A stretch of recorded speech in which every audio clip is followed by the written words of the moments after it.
The WILROC Show is on and live. You have heard so much about him, but in a few minutes you're going to hear from him. The WILROC Show is on. Come into my house, children, and I'll give you candy and ice cream and pickled herring and sweet and sour upside-down cake and hard-boiled all-day suckers. Now go to that voodoo that you do away.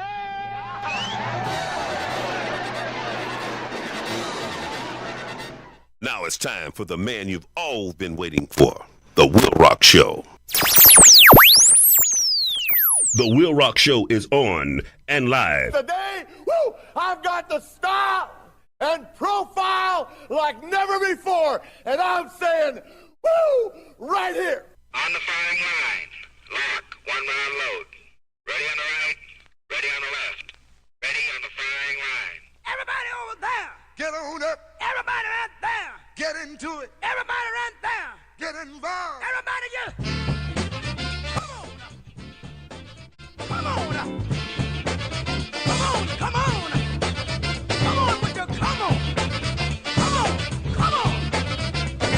Everybody over there. Get on up. Everybody right there. Get into it. Everybody over here. Get involved. Get involved. Get involved. Yes. Oh, it is I. It is the WILROC once again, children. I am live for real. Yeah. yes again, baby. Oh, yeah. Yes again. Thank you very much for checking out the WILROC Show. I'm yours truly, Z WILROC.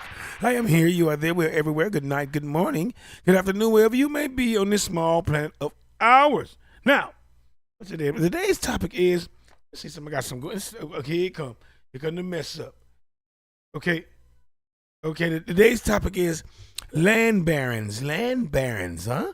How about that? What is a land baron, WILROC? I wanted to do railroad barons. I'm going to do that. I should have done that, but I had land barons. I had it together, so let me do that. Thank you. I'm live. We're live. I'm live today, really live and in color.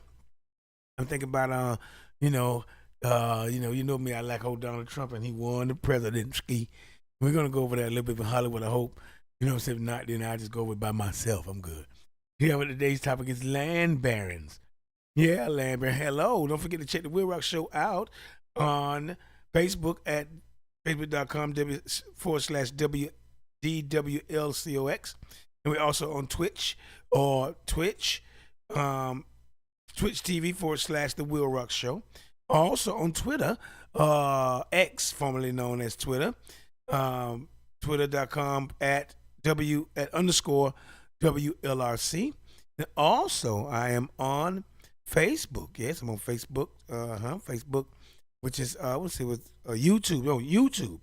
I'm on YouTube at the WILROC Show at 4591. Check that out. Okay. And that there, check me out, okay? Okay, now today's topic is land barons. Yeah, land barons. Now, land barons, I want to give a shout out. First of all, I want to give a shout out to Miss Zelly Mitchell, Miss Bessie, Mr. George. I want to give a shout out to Don, Mr. Don, Miss Georgia. I want to give a shout out to Miss Barbara Mullins. Hello, Miss Barbara Mullins. How you doing? Also, a shout out to Mr. Frederick Perry Sr., Butch Isaac Lane Sr., and I want to give a shout out also to Tom Ellis Blackman. Okay, I have to give those guys a shout out. Those guys are responsible for me being here. Don't blame them. I'm sorry. I'm here. All right. Also, I'm going to give a shout out to Desmond Spratt Brown and a shout out to Joe Gillespie and Sonia Grandchamp as well. I want to give a shout out to Fred Perry Jr. as well. Hey, Freddie. God bless the soul. These people, God bless the souls. I want to give a shout out to Miss Marie Adeline Lemaire, James Jean, Margie Jean, A shout out to Jacqueline Graham. Hey, Jacqueline, and Miss Celestia Shannon. Hello, Celestia Shannon. I want to give a shout out to them. I also want to give a shout out to Miss Sharon Lafayette and Shanti Paswad. Junior Bashi, Bomb Shot, G Pow, Father Snake. Shout out to that Junior and Zaria. Yeah, shout out to Eddie Wilson. Shout out to everyone out there, all my children going to heaven. Won't be back to 10 after 11. Are you ready? Yes. Okay. Now today's topic is land baron. A land baron is a person who owns a large amount of land. All right, and land barons, the largest use term land baron can be summarized as a resident who buys land at a low price, alters the land in somewhat unpleasant way, and then sells the land for a much larger price with the goal to make a large profit. Yeah, land baron. Okay, we're gonna get into this today. We're gonna get to a lot of this today. And I want you guys to check out my regular host of characters today. On this day with Miss Sheree, Joe Gold, of course, KT's Awakenings. I think Hollywood. I think Hollywood's gonna be here today. She might not come. She might be what they call that? What we just say? Election shy today. Election shy. Yeah. Oh, wait a minute. Did y'all see Mike Tyson? Oh, I'm gonna talk about Mike Tyson later. I'm gonna talk about that later and stuff like that. Okay. I want you guys to check that out. Today's topic is land barons. Now today I'm gonna go over the history of land barons, a lot of examples of land barons. What is a land grab? You know what a land grab is? And I'm gonna go over some of the largest landowners in America and some of the largest landowners in the world. You'll be surprised. And I'm gonna have a lot of facts and stats for you today. Okay, I'm just looking over here at my notes over to my side. I don't have them in my face. Right here. Okay, so I want you guys to tune in to stay. So I'm gonna have some music for you, and then we're gonna have a little music, get it started. You know, I'm gonna hold up. Wait a minute. I enjoy inserting this thing in it. Okay. All right. So I want you guys to check me out. I gotta start talking a little slower because everybody complains about me talking so fast. You know, I talk so fast. No, I'm gonna talk a little slower this time. Okay. All right. So we're gonna go over land barons when we get back. We'll go over some on this topic. I'm gonna have a little music for you.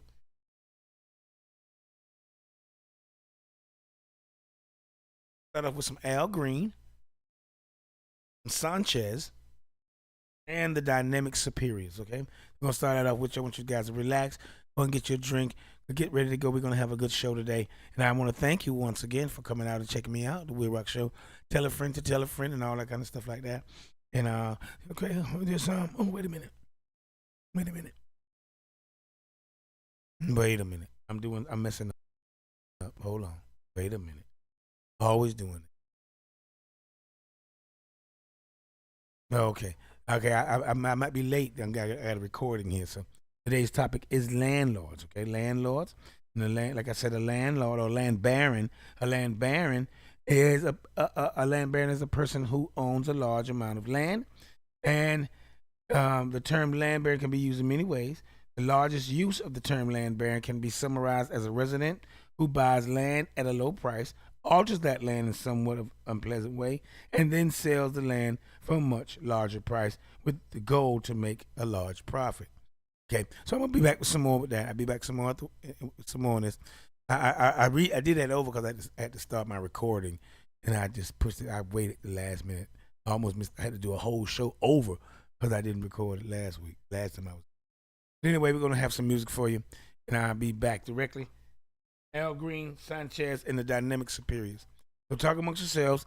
I'll talk to you guys directly. All right? And like I always say, hold up, wait a minute. I enjoy putting this thing in. Oh, I gotta eat something. Because we had a good election this time, so I gotta find some. I got my grandma. My grandma always send me stuff. What she got? I'm opening it up. Oh, look at that. Ooh. Grandma.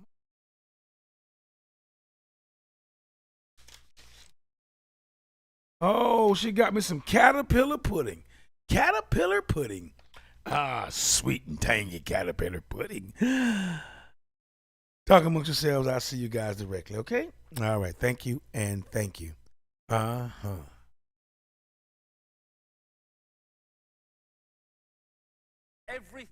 backward. Everything is upside down. Doctors destroy health, lawyers destroy justice, universities destroy knowledge, destroy freedom, the media destroys information, and religions destroy spirituality.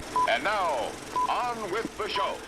The WILROC Show. Man, she had my nose open.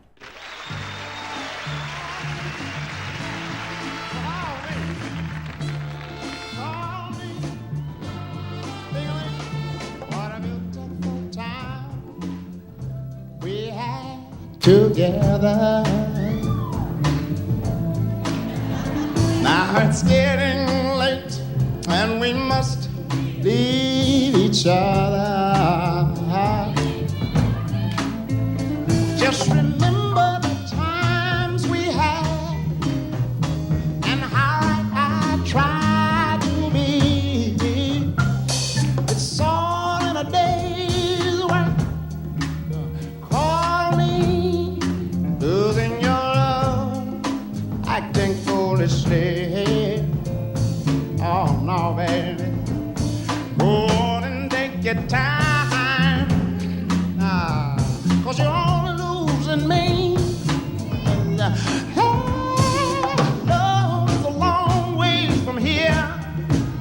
Tell you it's all in the way you feel.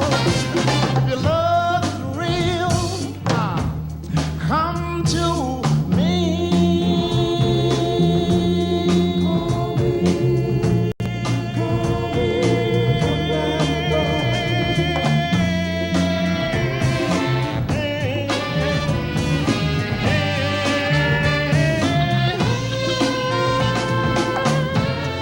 The best thing I can do is give you your love.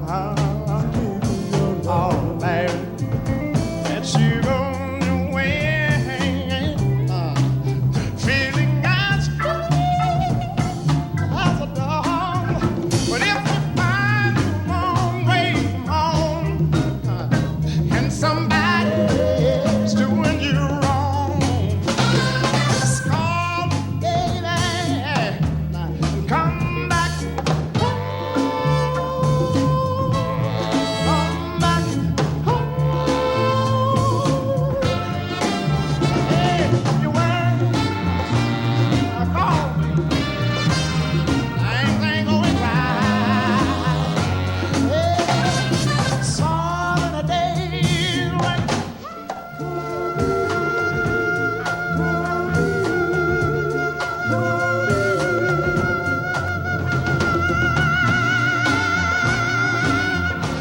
Sweet baby, oh,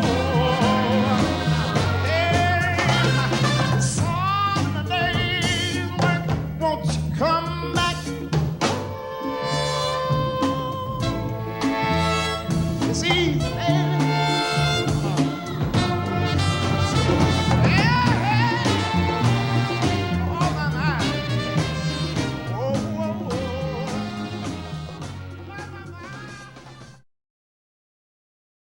Hey, sweetheart. You know, by the look in your eyes, make my decision. Something is wrong. Hey, all right. Just listen, baby. Something's wrong. Oh, I can tell. Is it that someone new came along and broke the spell? There's a doubt that I can share. Emptiness in your kiss I'm finding hard to take. If you hadn't second thoughts, if you think we should let go, after all we've been through, I should be her first to know. Sweetest insecurity, oh, it's slowly killing me. I've got to know, baby, tell me how you feel. Are you still in love with me? Like the way we used to be? Or did it all fade away? And the hurt I feel is here to stay. Are you still in love with me? Like the way we used to be?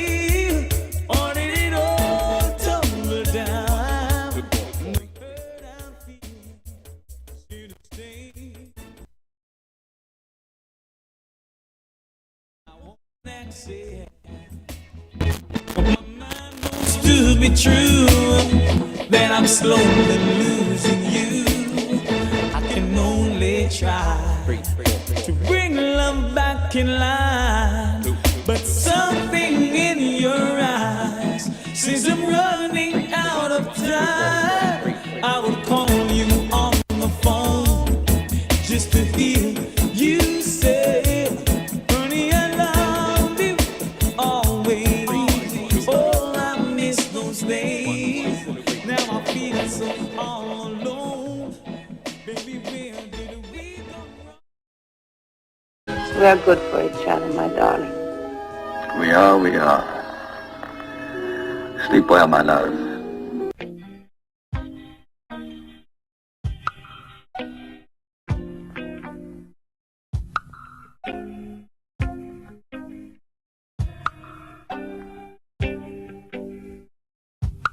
Romeo, Casanova I am, but with you,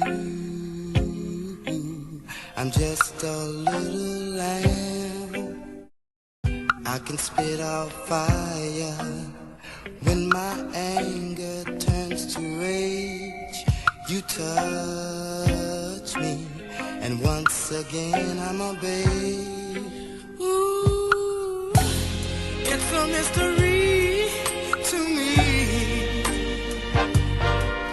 and I guess I never will understand how you got me moving in a new direction.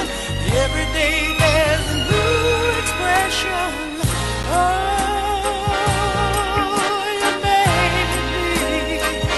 Oh, my life is in your hands, 'cause you made me a one-woman man. One-woman man.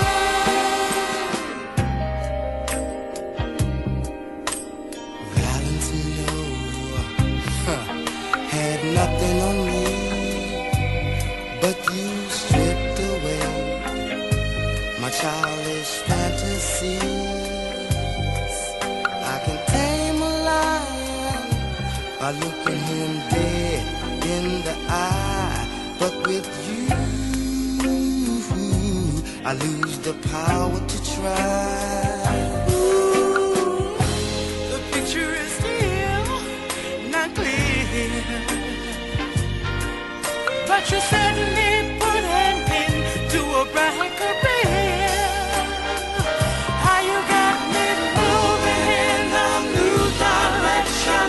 Every day there's a new expression. 'Cause you made me one-woman man.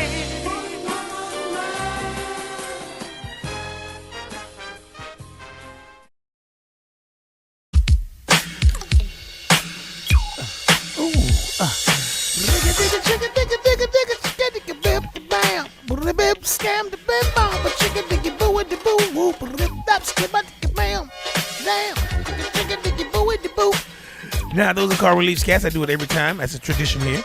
I have to do relief scats. Now I feel better. Now I can do the show. I'm not so nervous, okay? I feel so much better now. Try some. Some people like to dig in their eyeballs, all get the crust out till they almost bleed. So I scat for relief, okay? So thank you. Try some. Ask for it by name. Relief scats.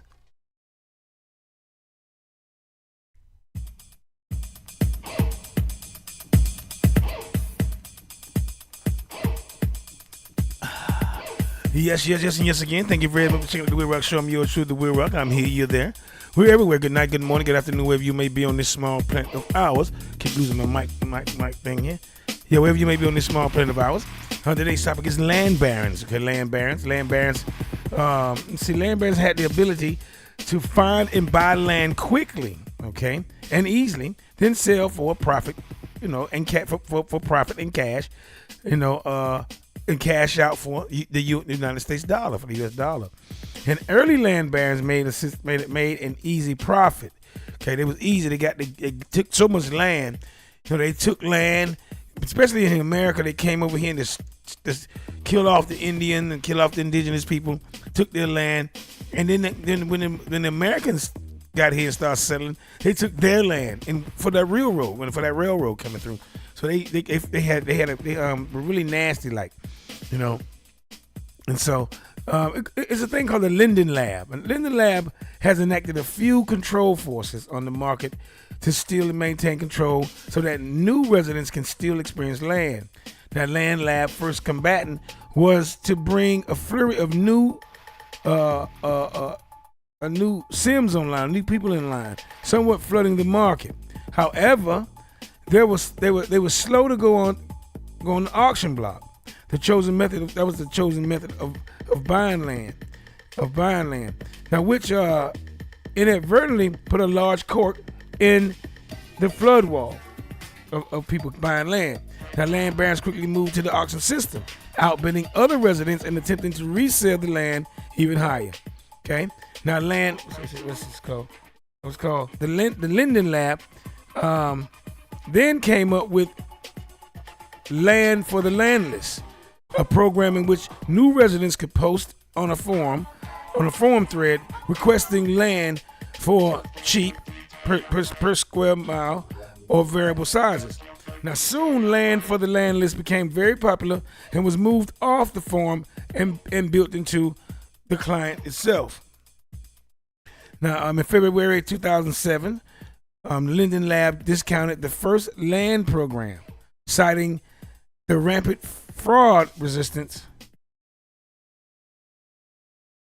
had noted since the program's inception.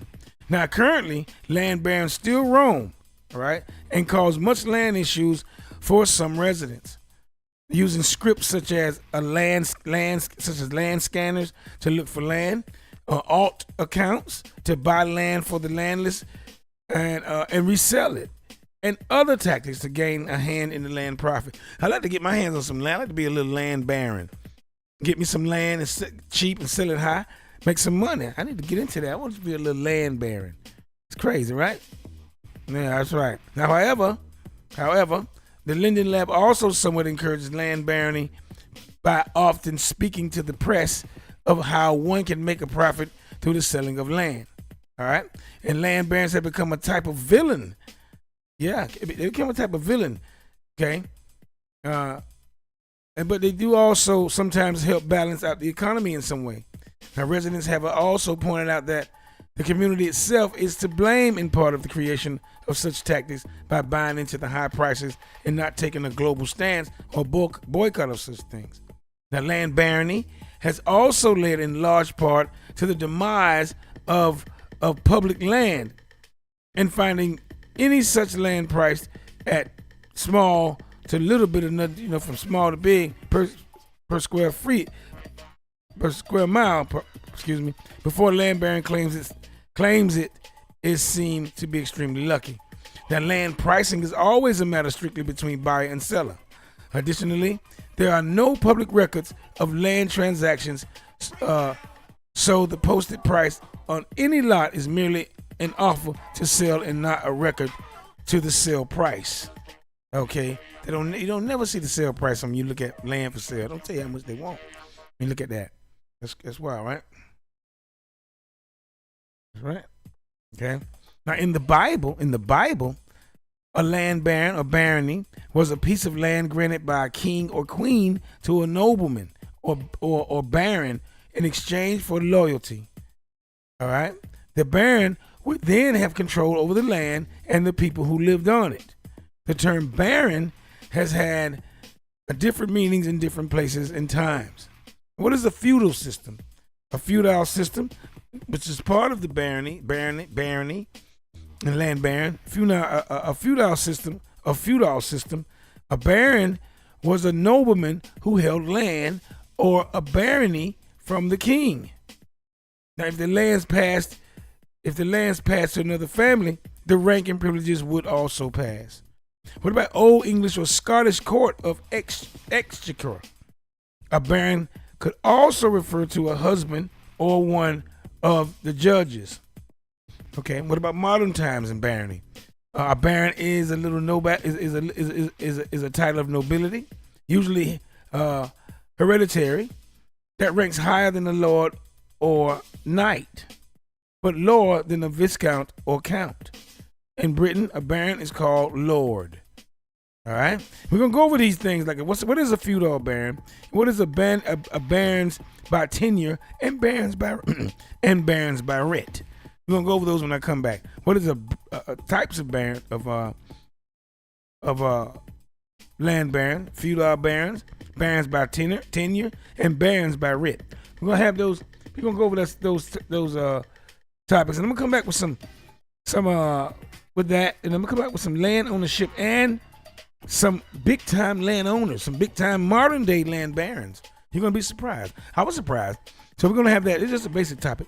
Check it out. And I want you guys all to also tune in and stay tuned for coming up on the WILROC Show. Associated with the WILROC Show is situational online and on-air Bible study with Brother KP. He'll be here in the coming future. Just want to get your ears and your minds ready for him. It's going to be live and in effect soon, and very soon he is coming before you. So we'll get that together. So right now today's topic is land barons. Land barons. I'm going to go over what is a feudal barons, barons by tenure, and baron by writ. We're going to go by that, okay? I'll be back. I'll play some music. Some Rankin Joe and Early B. That's what's coming up right now. Rankin Joe and Early B. So just take it easy. Relax. Hold up. Wait a minute. Ooh, I gotta get something to eat. Where my food at? Oh, grandma. Oh, okay. I'm gonna have some grits and grits with firefly gravy. That's very good. And some horsefly and cabbage. I'll be right back, okay? I'll talk to you guys directly.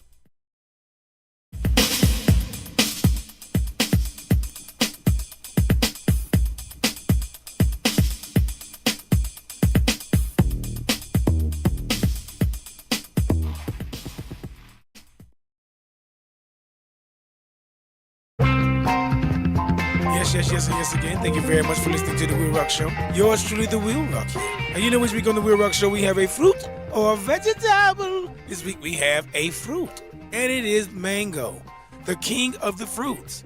Mango fruit is one of the most popular, nutritionally rich fruits with unique flavor, fragrance, taste, and health-promoting qualities, making it a common ingredient in new functional foods often labeled superfruits. Mango is one of the most delicious seasonal fruits grown in the tropics. The tree is believed to be originating in the sub-Himalayan plains of the Indian subcontinent. Mango fruit is rich in prebiotic dietary fiber, vitamins, minerals, and polyphenolic flavonoid antioxidant compounds. According to a new research study, mango fruit has been found to protect against colon, breast, leukemia, and prostate cancers. Several trial studies suggested that polyphenolic antioxidant compounds in mango are known to offer protection against breast and colon cancers. Mango fruit is an excellent source of vitamin A and flavonoids like beta-carotene, alpha-carotene, and beta-cryptoxanthin. Together, these compounds are known to have antioxidant properties and are essential for vision. Vitamin A is also required for maintaining healthy mucous membranes and skin. Consumption of natural fruits rich in carotenes is known to protect the body from lung and oral cavity cancers. Fresh mango is a good source of potassium. Potassium is an important component of cell and body fluids that helps controlling heart rate and blood pressure. Mangoes are also a very good source of vitamin B, vitamin C, and E. Consumption of foods rich in vitamin C helps the body develop resistance against infectious agents and scavenge harmful oxygen-free radicals. Further, mangoes compose moderate amounts of copper, and copper is also required for the production of red blood cells. Additionally, mango peel is also rich in phytonutrients, such as the pigment antioxidant like carotenoids and polyphenols. Okay? So now, get some mangoes in your rumps. You know they're gonna squirt out of your rumps if you let them process properly. So get some mangoes in your rumps, and now I hope your minds and bodies are healthier, wealthier, and wiser. Thank you very much. I'm one tough gazookas, which hates all palookas, but hate on the up and square. I biffs and I bops them and always out-roughs them, but none of them gets nowhere. The WILROC Show. Tonight, yo, this one for your stomach. You're bound to get mashed up like David Bramo, can't go sleep in a hammock. The great sound, sky, looking at the old South, as I would say. Yeah. Come and say, shiny-eyed girl is a trouble to a man. Shiny-eyed girl is a trouble to a man. Take her up a Caribbean, she want get married. Carry her downtown and she want wedding gown. Take her up a state, me say she can't pay the rate. Take her up a Regal, and say that she's illegal. Coming to the house of jail. Sister say coming to the house of jail. I show you that I love in the house of jail. Tina jail, you owe me a place when me buy up me bed, and you will live in the house of jail. And when me buy up a table, you will live comfortable like Eggland. Come on! No true me can't buy a fish, but that you love you must give. Come into the house of jail. I show you say Jamaican girls are nice, nice girl. Jamaican girls say them all over the world. Come into the house of jail. The sister said I love in the house of jail.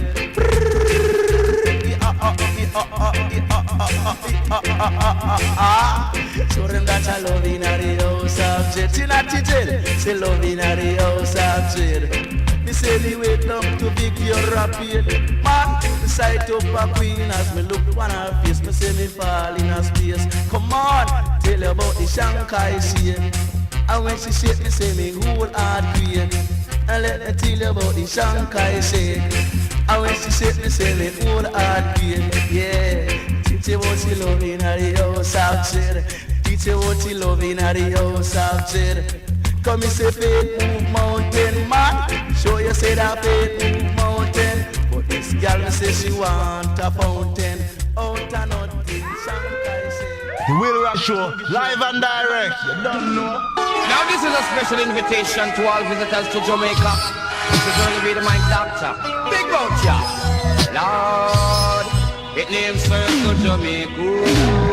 Cause when you leave Kingston and where you find musician, and Kingston have the biggest population. In a St. Andrew you find the pretty woman, enough fruit and vegetation. In a St. Thomas banana plantation, and that is the parish where they fight rebellion. The most rainfall me say in a Portland, and that's where Blue Mountain coffee come from. In a St. Maria where you find Castleton, enough coconut dust to feed the nation. Come we go a Santana, where Gavin come from. We stop our money where them train soldier man. Bidding and they don't feel amongst the big white man. Kaina Trillon, they beside St. Anne. See the cockpit country and the cultivation.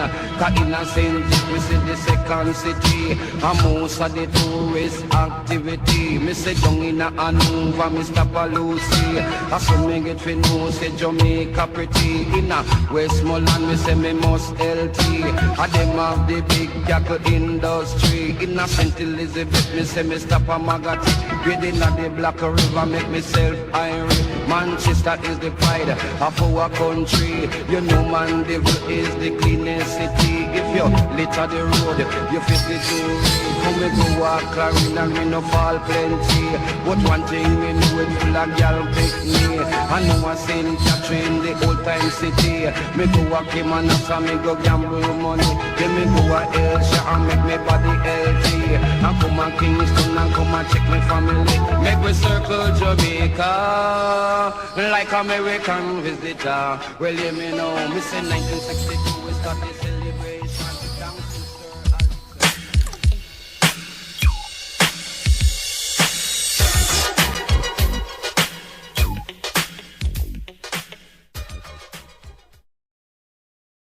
Here in the Highlands of Scotland, all the lads and lassies listen to the WILROC Show. Freedom!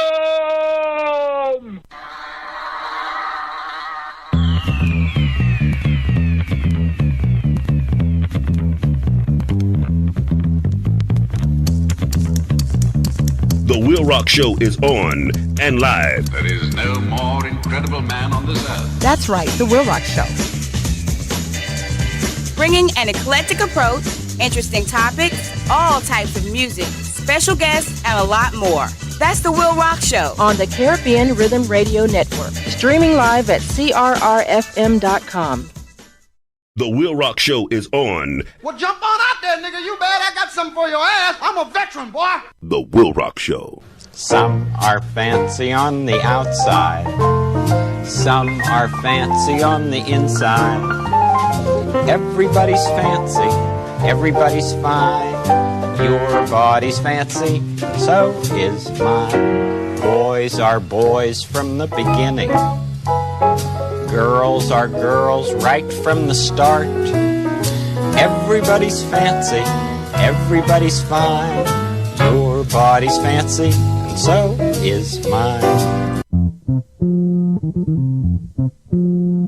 Welcome to the WILROC Show's Black History Hero. This week's Black History Hero, Stephen Bantu Biko. Born in King Williamstown in the Eastern Cape Province on December 18, 1946, Stephen Bantu Biko's early life was modest. His main preoccupation was the pursuit of academic excellence. While Biko was a student, his brother was arrested in jail for 9 months during a government crackdown for being a suspected member of the military wing of the Pan-Africanist Congress, PAC. Biko was also brought under interrogation by police and was subsequently expelled from school after only attending for 3 months. This event gave Biko a strong resentment towards white authority, which he would harbor for years to come, and this was to shape his political career. From his expulsion from the school incident, Biko's career was characterized by political activism, which culminated in him engaging in education and making black people conscious of their plight under an oppressive system. Throughout his career, he became more distinguished as a political agitator than as a student. His untiring commitment to the black consciousness is the main legacy he has bequeathed to later generations in South Africa's struggle for freedom. We see a completely non-racial society.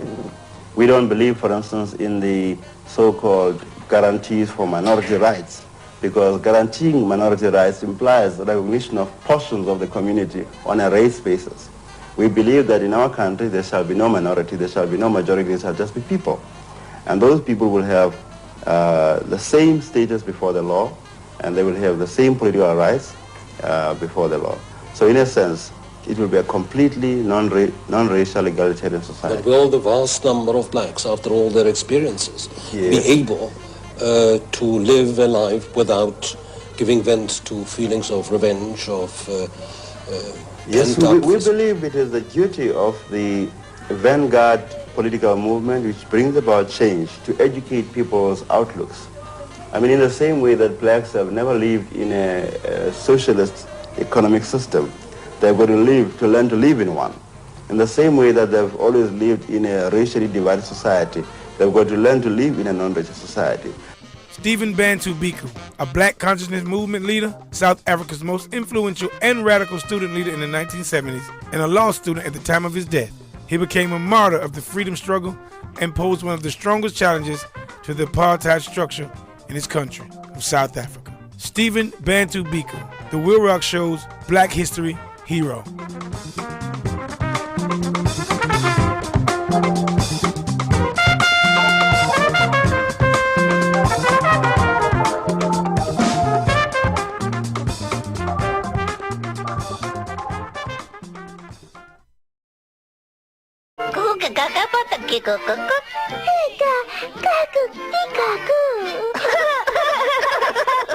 Did you know? Did you know border collies are the most intelligent breed of dog? Did you know? Did you know the only sound seahorses make is a small clicking or popping sound during feeding or courtship? Did you know? Did you know the name Wendy was made up from the book Peter Pan? You are listening to The WILROC Show.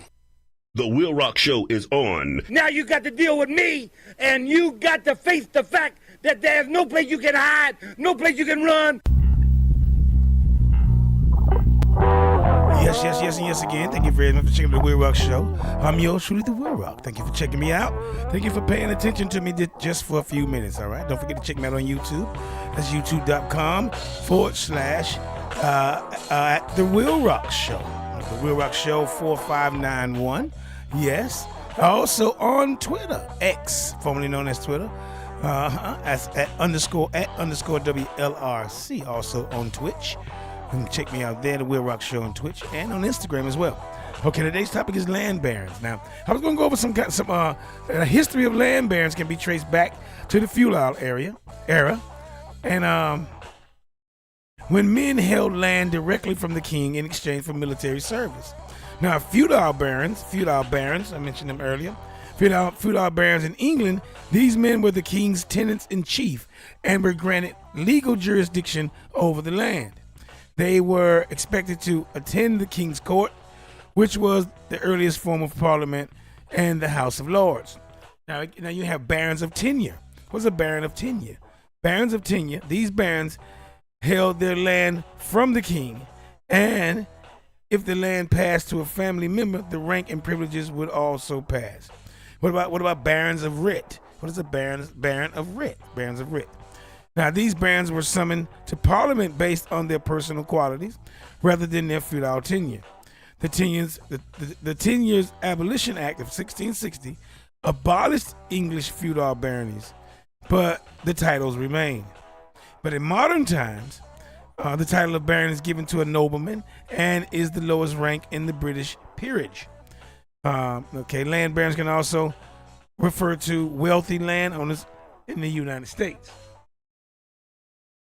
A land baron who developed California water rights and built communities in the San Joaquin Valley. That was Elias Lucky Baldwin. Okay, these are go over some landowners in the United States.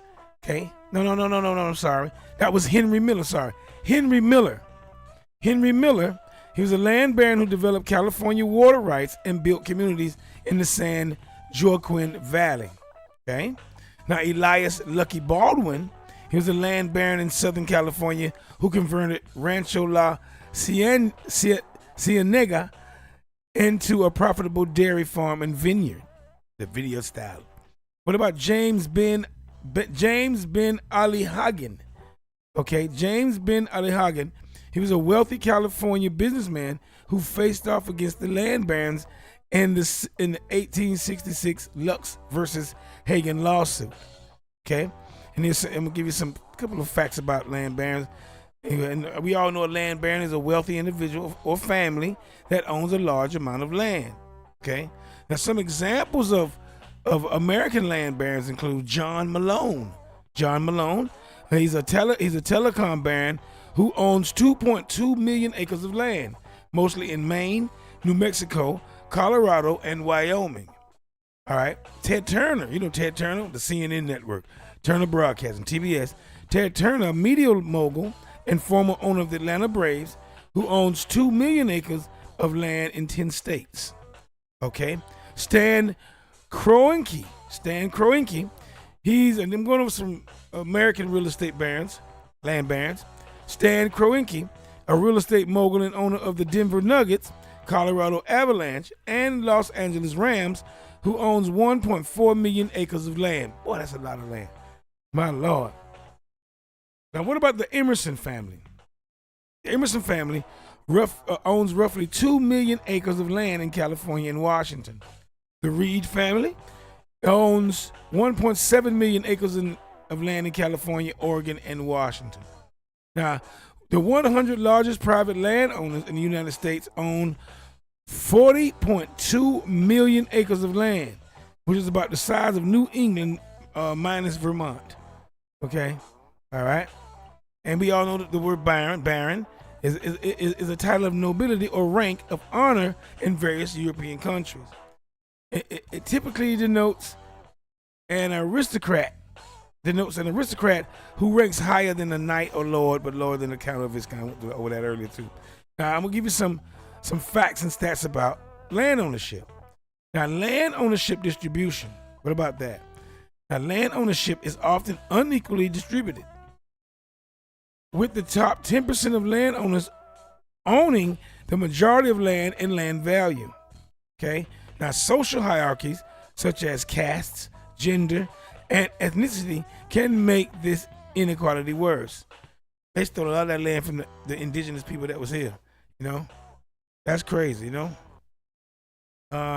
What about notable landowners? Let me some notable landowners here. Some notable landowners in the United States. More of them. Rupert Murdoch. He owns about 833,000 acres of land. Bill Gates. He owns 300,000 acres of farmland. He's buying up all the land so he can make y'all eat bugs. What about Jeff Bezos? He owns 420,000 acres of land. The Landale Company claims to have planted more trees than they've cut since the 1930s. And Frederick Douglass was the first recorded first recorder of deeds for the District of Columbia. Okay. So we're gonna go. When I come back, I'm just running over that with you right quick. We're gonna come back. Who owns the most land in the United States? Who owns the land in the United States by percentage? Who owns what? That gets kind of deep. All right. So I'll be back with you some more. I'm gonna have a little more for you. I'll be back. So I'm gonna see what I got. You know I gotta eat something. You know I'm nauseous. My stomach hurt. My grandma always bring me some good old food, and I had a little. I'm gonna have a little cockroach cacciatore. You ever had that? Smashed red potatoes with tarantula gravy. I'll be right back. All right. Talk amongst yourselves. Today's topic is land barons. Some more music.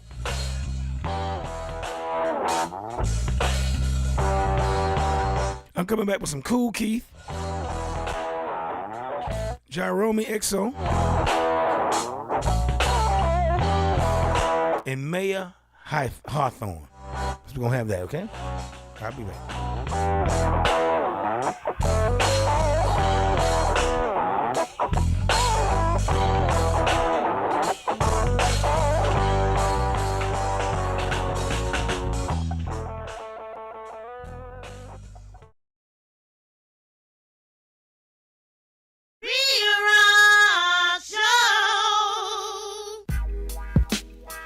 Hey, baby. Guess what? I called the guys and told them I'm not going to the strip clubs anymore. No more. I just realized what I have at home. Look what I got. You're so great. I mean, all my parties and stuff, I'm canceling out. I'm hanging out with everybody. You know, we're just gonna go to Puerto Rico or something and just take a trip. It's over now. It's over. No more. No more. Down south in the nightclub with the finest women, kinda lovely. Cruising in the Buick Electra 225, white walls playing my 8-track tape by Earth, Wind and Fire. With a red bone driving up 95, chewing White Castles. Don't give me no hassles. Look at the birds fly over the Grand Canyon, packing sandwiches for a romantic evening. Picnic time, picking flowers while she's taking a bath, using the shower. Victoria's Secrets, she knows my voice on the speakers. Using a black collar on my tuxedo, my engagement ring to propose to this lovely thing. The first night, tonight is my bachelor party. All my friends are coming to my wedding. The church is packed, word life. She's a mean young lady, but she gon' be my wife. Here's your flowers. Let my brother man be the best man. I'm married now, I'm faithful. While other men cheat on you, I'm there for you. Hey man, put on your suit, come over here and sing. Down south, sugar babe, country girl, don't you know you're so.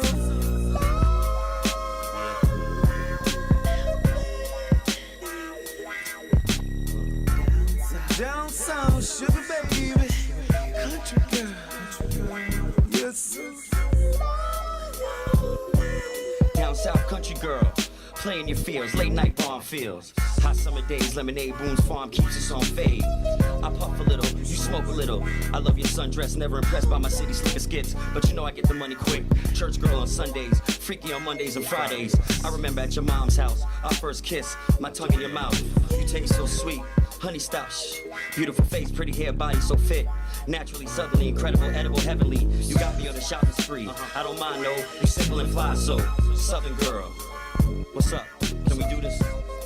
Down south, sugar baby, country girl.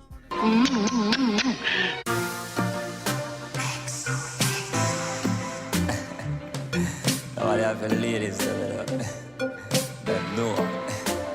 Hey, like to know, so she know it.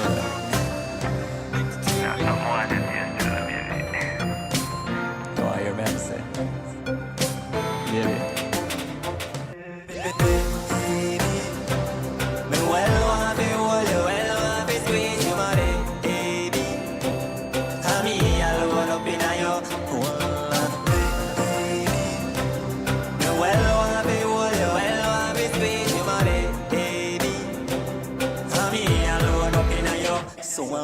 Tell me, remember the nights them when the night was so cold and me keep you so warm. Me keep you so healthy. You get so thick, body look so healthy. You don't know me up in your soul like a police car. You yard me patrol. School like Messi, up in the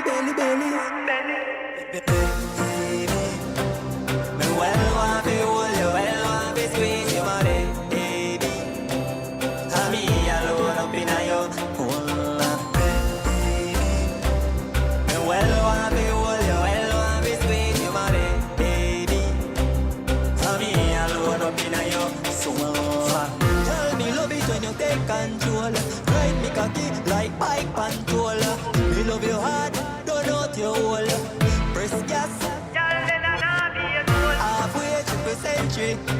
Yes, I make a see pretty gal plenty. 3, 4 gal want give me the. And any day you only gonna see. Me well want be hold you, well want be squeeze you body, baby. And me alone up in your walla, baby. Me well want be hold you, well want be squeeze you body, baby. And me alone up in your swalla, baby. Me well want be hold you, well want be squeeze you body, baby. And me alone up in your. Ah, my little darling, it is love at first sight, is it not? No?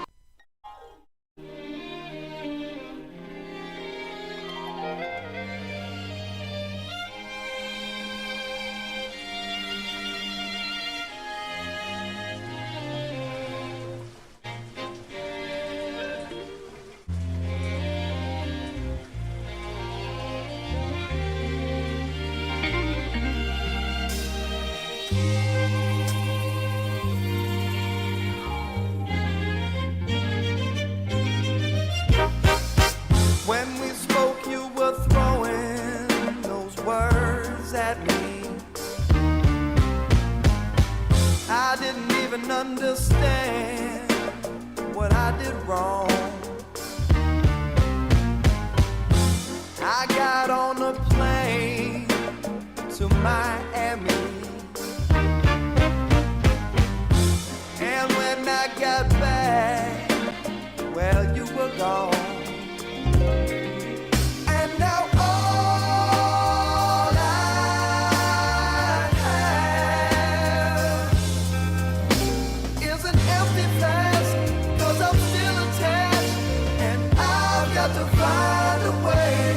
Get you back, get you back, get you back, get you back. I still smell your perfume on my pillow. Chanel number 5. You lit up the room when the lights went out. But I didn't know what I was in for. Caught me by surprise, hit me like an 808 from the dirty south. And now all I have is an empty flask, 'cause I'm still attached, and I've got to find a way. Get you back, get you back, get you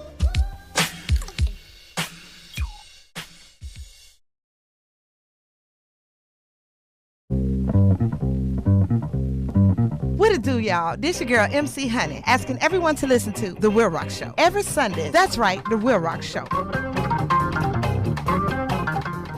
The WILROC Show is on. And you know he's crazy as cat. Hello, everybody. It's the Dog Man. How y'all doing? What are y'all doing on Sunday night? Well, y'all need to be listening to the WILROC Show. Good friend of mine. See ya. It's not getting out and confronting and fighting a man on the street, because right now he's got power and he's gonna win. What we got to do, we got to get our minds together.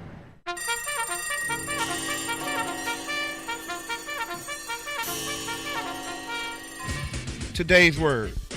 Older, old school folks don't allow you to come around them with all those lies, gossip, and negativity. These new school youngsters don't want you around them speaking positive, uplifting truth. Stay woke, folks. Be blessed beyond measure.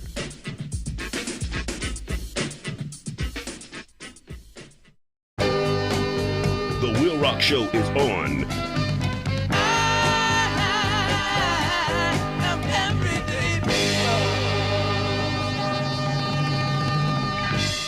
The WILROC Show. I was an ugly kid, too. I was so ugly, my mother breastfed me through a straw. The WILROC Show is on. Ain't he a mess?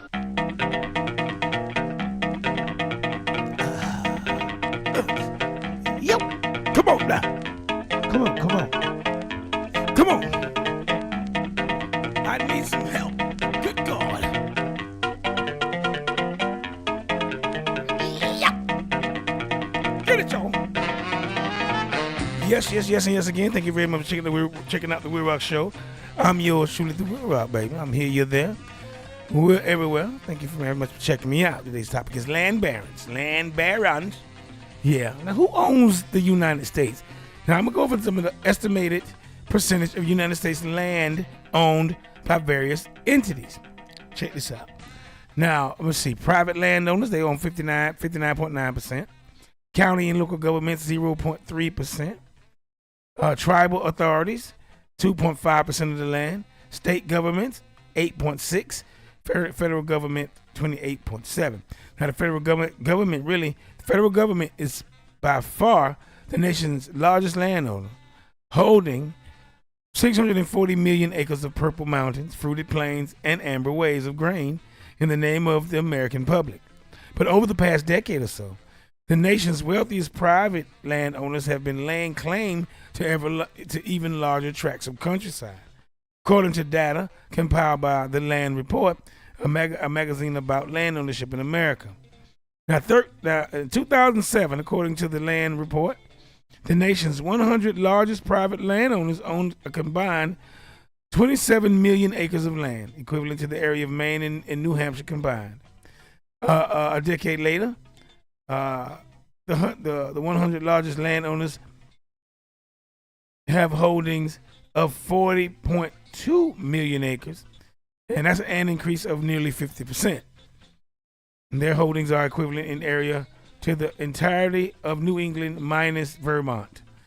Now, those rising numbers represent the growing appeal of land and asset as an asset class.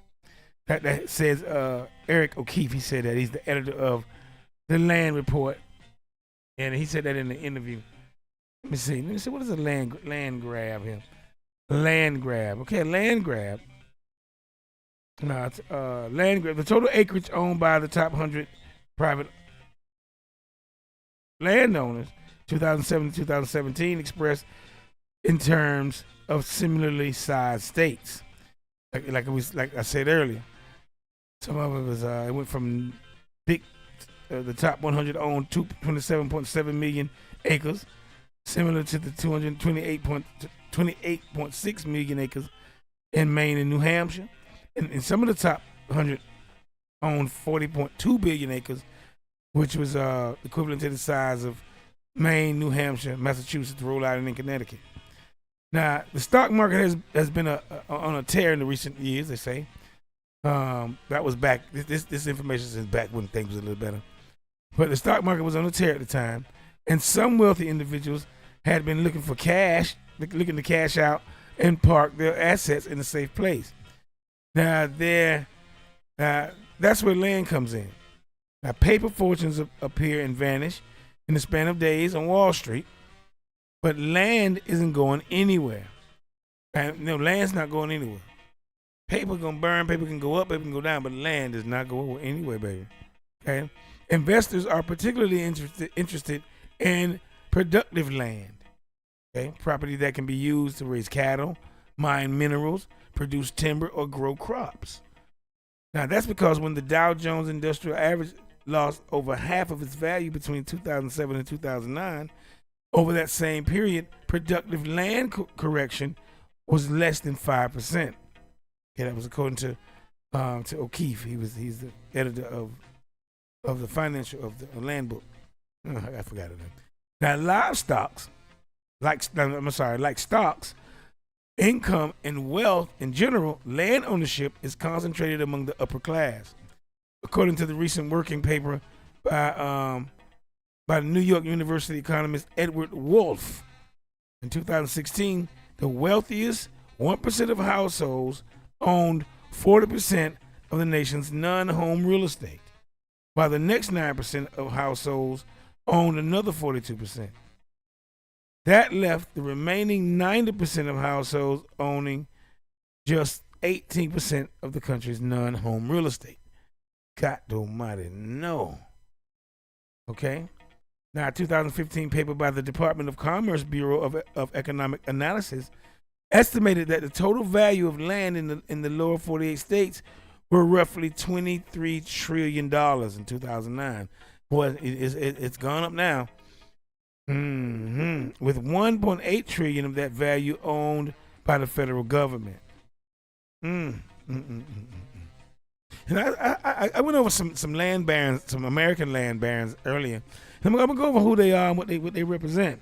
Now, the nation's largest. Today's topic is land barons here on the WILROC Show. I am your truth, the WILROC. Don't forget to check me out on Twitter. Twitter at _WLRC is X now. Okay, Facebook, the WILROC Show.com. Okay, check the WILROC Show on Facebook, the WILROC Show on Facebook also. At DWLCOX, and also on the WILROC Show on YouTube. Okay, and on Facebook as well. And the WILROC Show. What is that? YouTube. YouTube.com. Oh, YouTube.com / at the WILROC Show 4591. Okay, thank you. Now, the nation's largest private landowner is telecom baron John Malone. He has 2.2 million acres, an area considerably larger than Delaware. To his name in 2017, Ted Turner number 2, he owned 2 million. But O'Keefe says that one common thread amongst the nation's top private landowners is their sports teams ownerships. They own sports teams. Okay.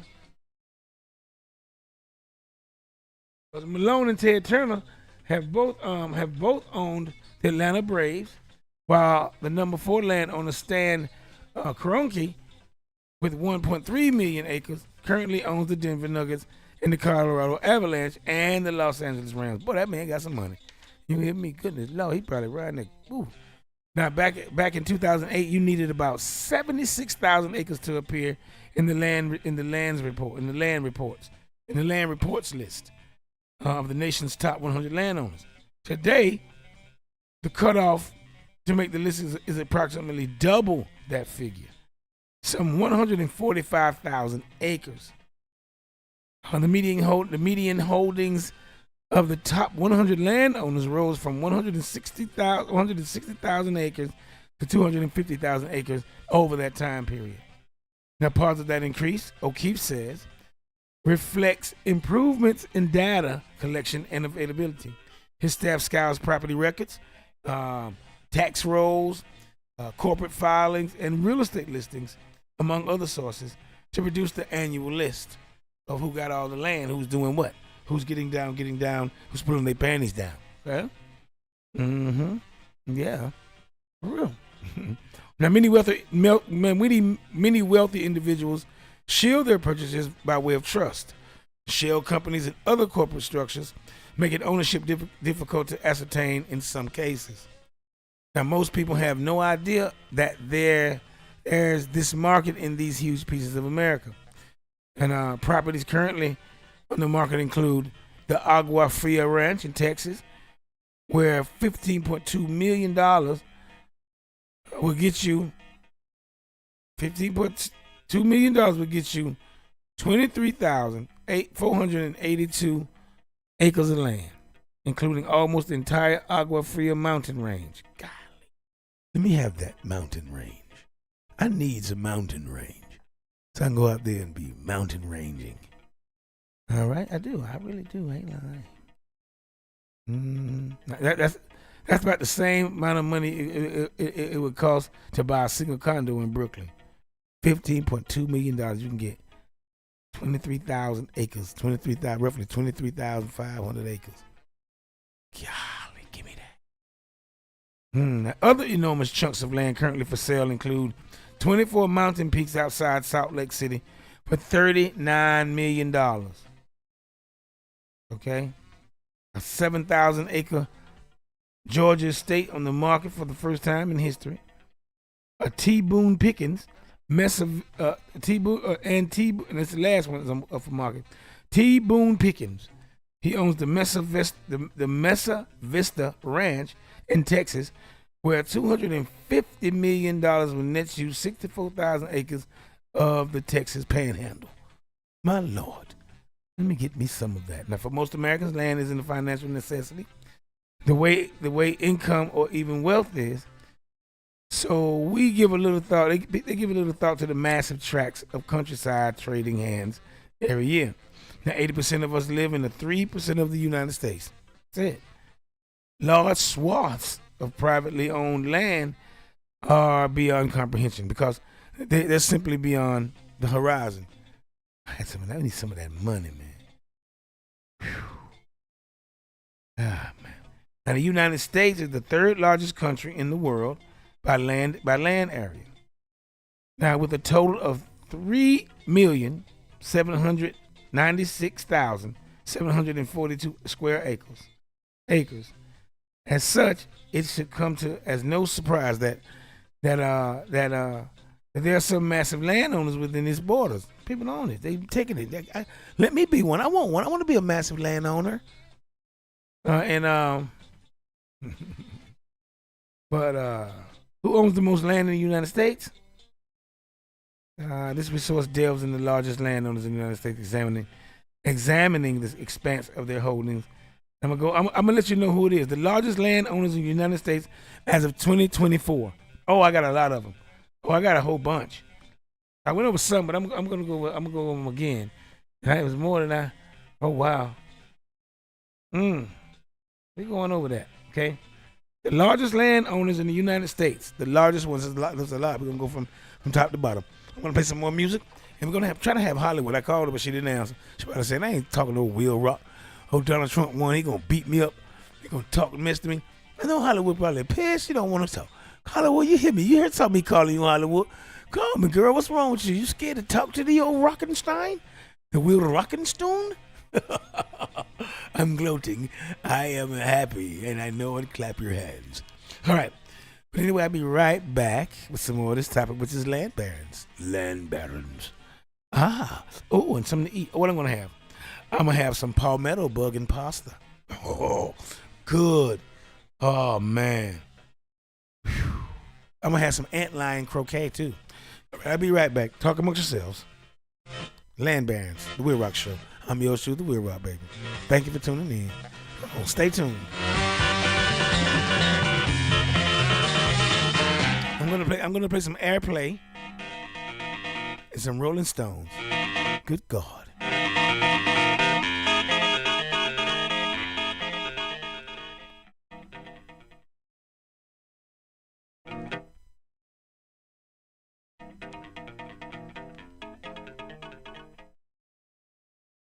You're listening to The WILROC Show.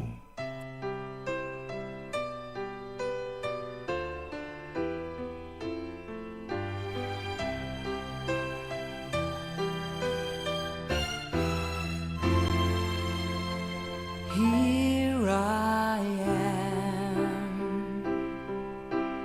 playing with those memories again. And just when I thought time had set me free, those thoughts of you keep taunting me, holding you, a feeling I never outgrew. Though each and every part of me has tried, only you can fill that space inside. So there's no sense pretending my heart it's not mending. Just when I thought I was over you, and just when I thought I could stand on my own, oh baby, those memories come crashing through, and I just can't go on without you.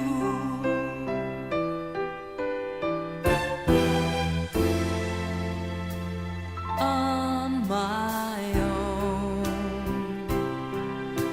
I've tried to make the best of it alone. I've done everything I can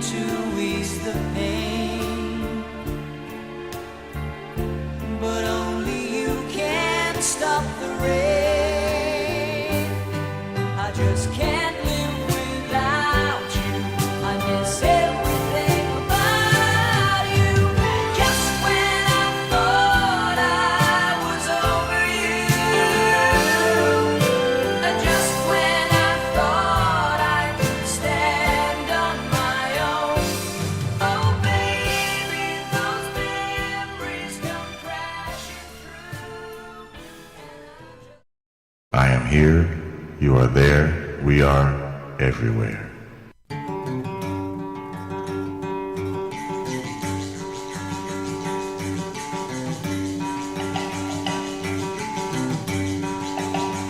Got it sweet like an angel, got it clean up girl.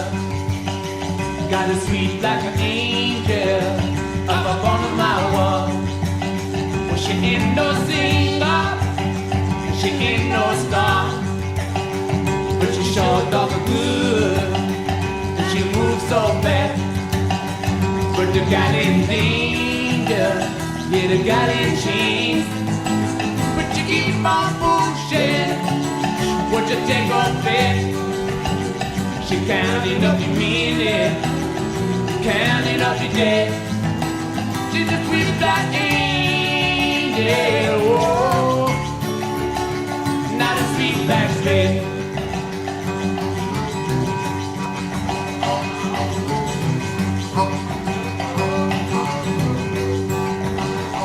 Ten little nigger sitting on the wall. Her brother been a party, party one by one. For a judge they murder in the judge's court. Now the judge is gonna judge her for all that is a worth. When they got in danger, got in chains. Keep on pushing, what you do the same. She counting up the minute, she counting up the day. She's a sweet black angel, not the gun told teacher, not a red loving school mom. It's someone gonna free her, free the sweet black slave, free the sweet black slave, free the sweet black slave, free the sweet black slave.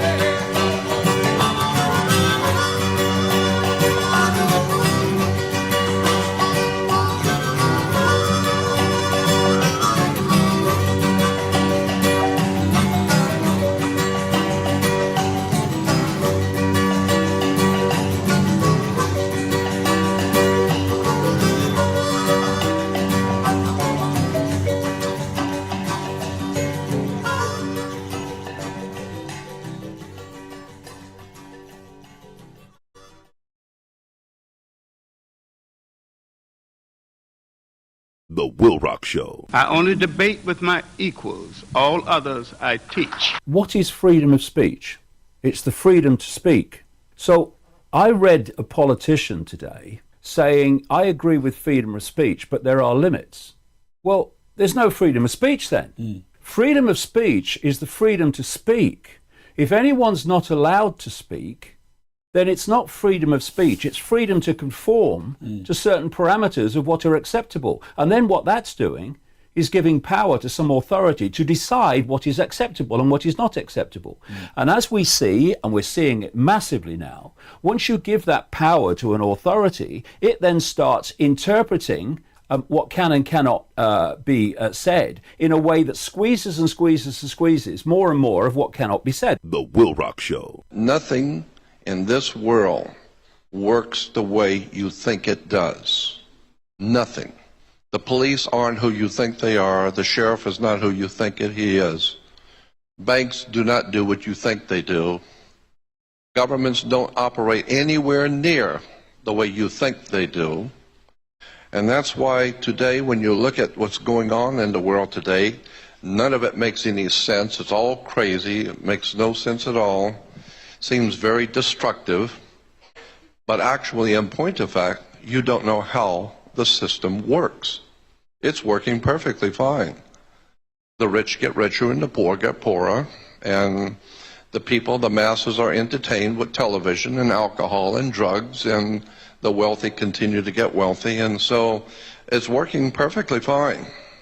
Once you understand how the world really works, and nothing works the way you think it does. At this time, I have the honor to present to you the moral leader of our nation.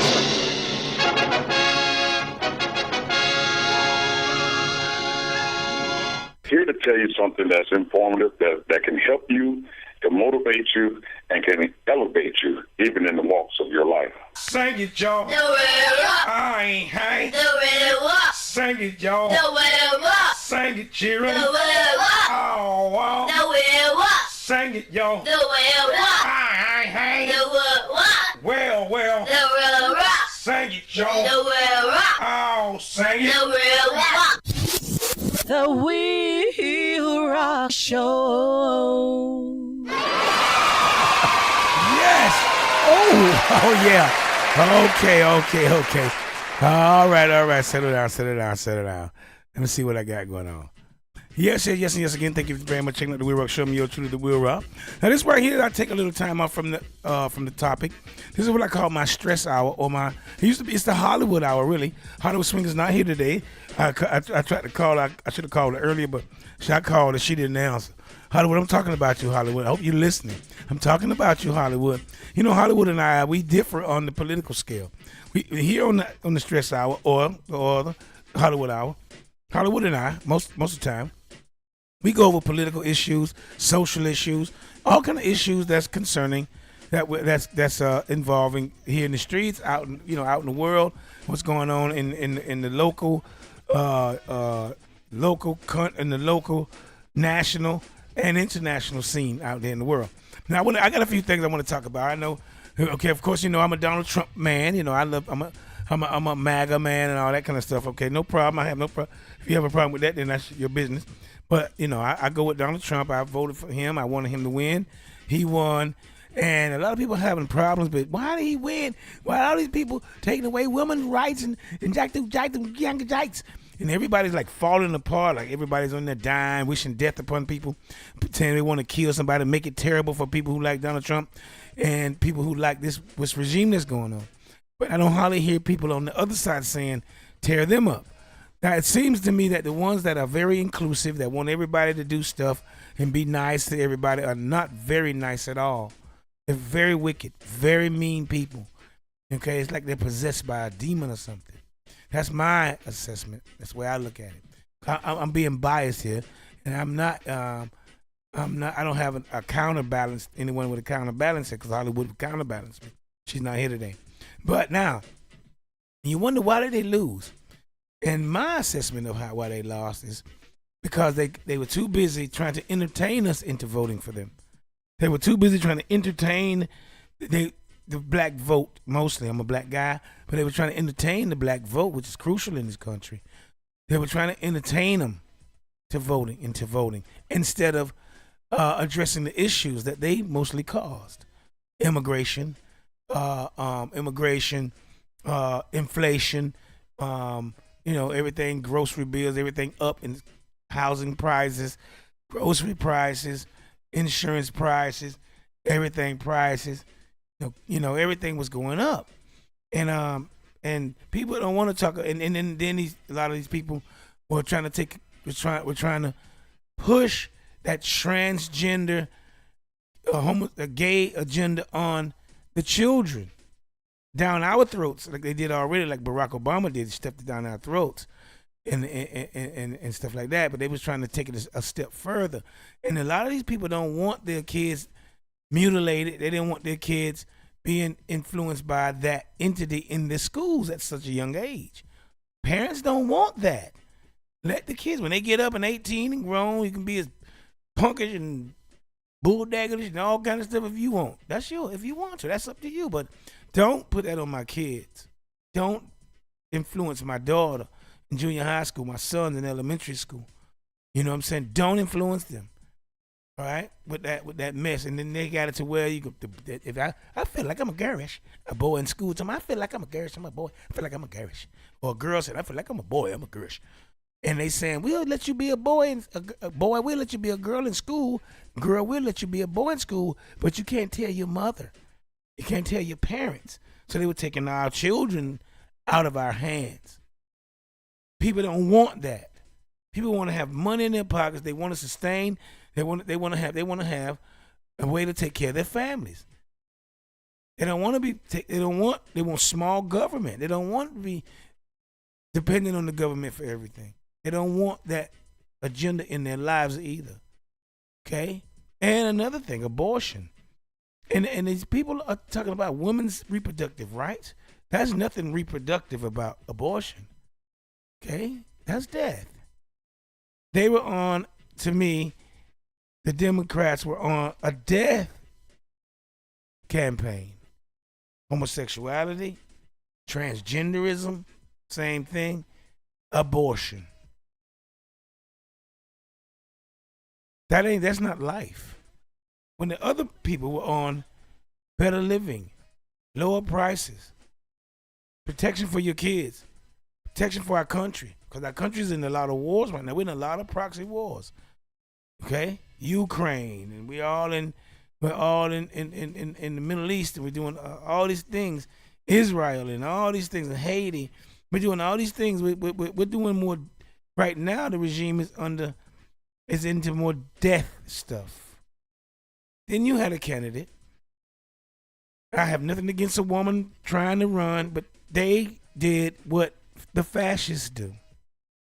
They didn't give the people a choice of who they could choose. Especially Democrats didn't give the people a choice to choose from. They went from Joe to her.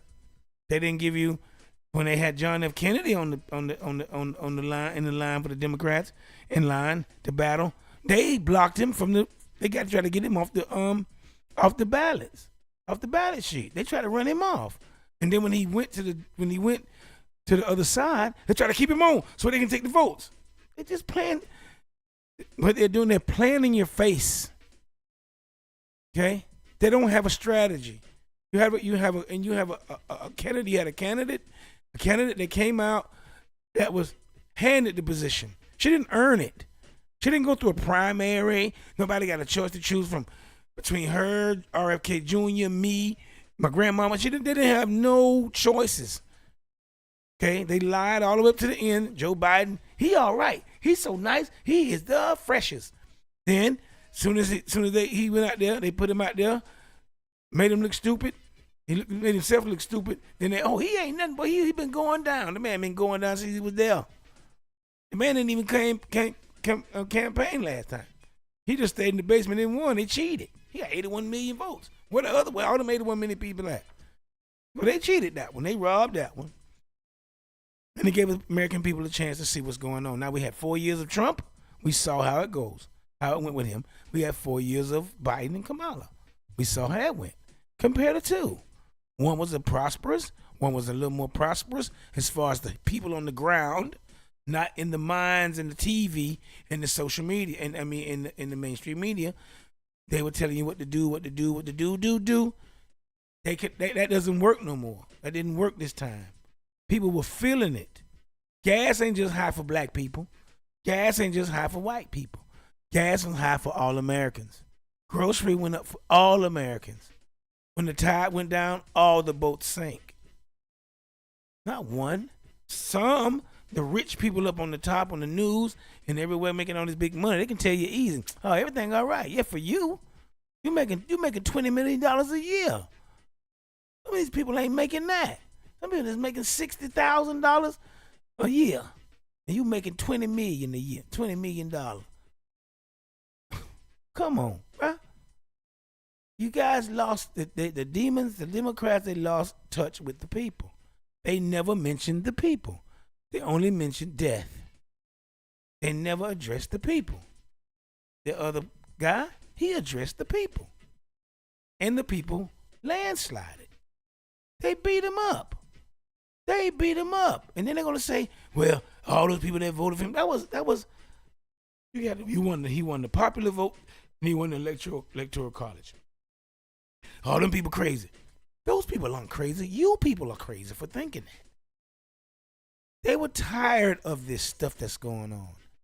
And it wasn't just white people that voted him in, white men, white women. It was black men, black women. It was Latino men's and women's. It was all kind of men's and women's. America voted this man in. America. In the places that she won, she only won by the skin of her teeth. People are tired. That's why. And y'all act like we suckers. What you did was, you underestimated the minds of the people, of your subjects. Instead of treating us like the owners of the country, you treat us like subjects. We own this country, not you. It's for the people, by the people, of the people. And so the people spoke. Now they're going to try to kill the man. Get him, get all his cabinet appointees out, and they're going to try to kill him and discredit him and do all this stuff. And I'm going to tell you, those dudes, those demons aren't nothing to play with. They are diligent. They are vicious. They don't sleep. They are relentless. Evil never slows down, buddy. And you can see it. And that's my assessment of how they lost. They lost a myriad of issues. You know, they fund the police. War everywhere. You know? But anyway, I'm going to get to something else now. Okay, that's that. Okay, I got it out my chest. Did y'all watch Mike Tyson, Jake Paul fight the other night? Did y'all watch that? Now I love Iron Mike Tyson. Iron Mike Tyson. I love him. I love Mike. I come up with Mike Tyson. Mike Tyson. Man, Mike Tyson went out there, man. And I'm a conspiracy theorist, and I'm a realist. I know about the streets. Mike had to lose that fight. Mike signed up to lose that fight. Mike was pulling punches. He was tippy-tapping around the boy. I'm gonna tell you something. That boy young and can box a little bit. But if Mike Tyson would have released at least 7 full Mike Tyson blows, 7, bum bum bum bum bum bum bum, that boy been asleep. And Mike 58 years old. Mike would have knocked that boy out if he would have hit him for real. They shammed us. I was trying to figure out how many people out there try to watch it on Netflix and it was buffering all night, and the internet was buffering and saying something wrong with your thing, and it was their thing. There was some slick old people, man. Mike got 20 million, boy got 40 million. Bet on himself to win, got 80 million. Mike bet on him to win too, probably got him 40 million. Mike probably walked home with about $50 million after all that stuff. Mike didn't lose the fight, he won. We lost. He robbed the whole place. And the only thing was good was the girls out there fighting. They was busting each other's heads, their eyes were split open, all kind of stuff like that from headbutting. That was the fight of the day. The women out there beating each other up. Mike Tyson robbed us. And Mike Tyson, 58 years old, he probably was tired. I said, boy, I'll stay up for these little 20 million. He probably supposed to been in the bed. He know he old. He probably supposed to been in the bed at 6 o'clock. In the bed, laid down, smoking his reefer and drinking his whatever he drank, chilling. But no, he went out there and got beat up. He went out there and dove and just ripped off people. Hi, Mike, y'all. I love him. Hi, Mike. Hey, Mike, let me hold something. I know you got it. I saw you get it the other night. Let me get a little something, Mike. Oh, Mike. That's crazy. That's really crazy. That's crazy. And I want to say something. I haven't been live since this incident happened in Orlando. Some local here, the one boy who shot up the folks down there downtown Orlando, just shot a couple of people.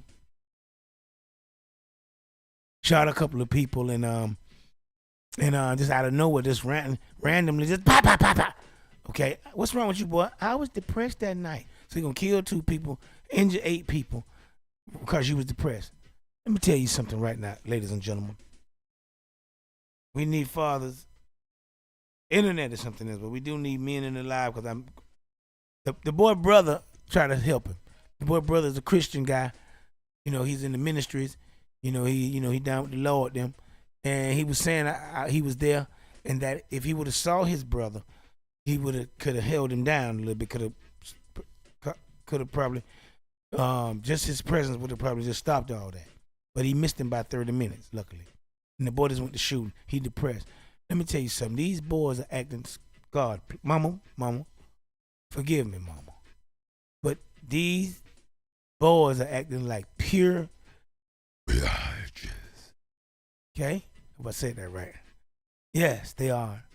Straight women. They ain't got no kind of sense of control, no order. They're out of control. They're out of order. They're emotional. I was depressed. I wanted to kill somebody. I was so depressed. You punk ass jit. They should have shot you across your ear. They should have killed your butt. Understand? They should have shot your ass to death. Depress that. Okay? All right? There ain't no sympathy in that. But maybe no. I ain't feeling good. We're going to take your feeling good ass to prison for the rest of your not feeling good life. Let them boys tear your booty up. Barack Obama your booty. Okay? That's nasty. Something. Yeah. I guess I'm going to get that off. I'm going to go ahead. That's going to be into my stress. Election's over. And I think they're going to try to hurt Donald Trump, kill him, try to put him in prison. They're going to try to do something. They just won't let it go. They can't. So just have to prepare yourself because they're too quiet right now. Something's going on. They're preparing. But anyway, just be careful and pray for our country. Pray for our kids and pray for yourselves. That's all I can ask. And okay, that's it for me. I think I'm gonna leave it like that. I wish Hollywood was here so that Hollywood could we can debate about things. I know they're gonna be saying this and that. You know, Hollywood is an AKA a ski wee. She a ski wee, and she'll get on me if I talk about her ski wee mate. She'll get on me if I talk about her ski wee. I'm gonna talk to her. I want her to come on. She won't come on. Oh, stink stuff now. Anyway. I'm gonna go with my regular stresses. Okay, my regular stresses, and I've been going over these for years. My regular stresses is stop boyfying your daughters and stop girlifying your boys. Okay? There's only two genders, male and female. Right? Oh, and another thing what I want to say is that America is trying to turn into a woman country, a biatch country. Okay? We're not that, baby. We're not going to do that. No man wants to follow a woman in any situation. Okay? We don't want to follow them like that. We don't want to follow them in this world arena. No way. No way. It ain't going to happen. This is, whether you like it or not, women, we love you, y'all. It's still a man's world. Understand that. I want you to understand that. It's a man's world. Still. Okay? It would be nothing without a woman or a girl. Still a man's world. Okay? America proved it. Okay, so it's a masculinity in there. Not no botyism, no patitoism, and no doggone, no lesbianism and all that stuff. We need man. Straight man. You know what I'm saying? Ruffian man them. Pure cocksman and them. You know what I'm saying? So, anyway, stop horrifying your daughters. Stop horrifying your daughters and punkifying your boys. You know what I'm saying? And I want you guys to check out genetically modified foods and organisms. Watch out what you put in your bodies. Watch out what you feed your kids. Always read labels. Okay? I want you guys to indoctrinate your kids yourselves. Put in them some good stuff. You got to feed their brains with good food and water. That's knowledge and patience and discipline. So feed them that. Keep their minds together. And also, we need you guys to watch out for vaccines. I don't particularly care about vaccines, but my co-host Hollywood does, and other people do as well. So I ask you to go and check out the menu. They have a menu to give you before they inject you. You can get what they're putting in you. And I'm very leery of vaccines because when I was younger, I only took vaccine one time in school. I took one vaccine in elementary school. I didn't take another vaccine until I went to the military, and that was it. I haven't had a needle in me, but no medicine, except for I got a little penicillin shot in my butt one time when I was younger, and I ain't gonna tell you why. Yuck. Okay, and so so I haven't had no vaccines since. I had two vaccines, one in elementary school, one in and that's been since '83. I had a vaccination shot. Okay, so I haven't. So I'm here. I'm hither. But read the menus. If you are with vaccines, flu vaccines, whatever vaccines, make sure you read the menu and see what's inside of them. so you can cover yourself, all right? Okay. And I want you guys also to stay away from the gay agenda, transgender agenda.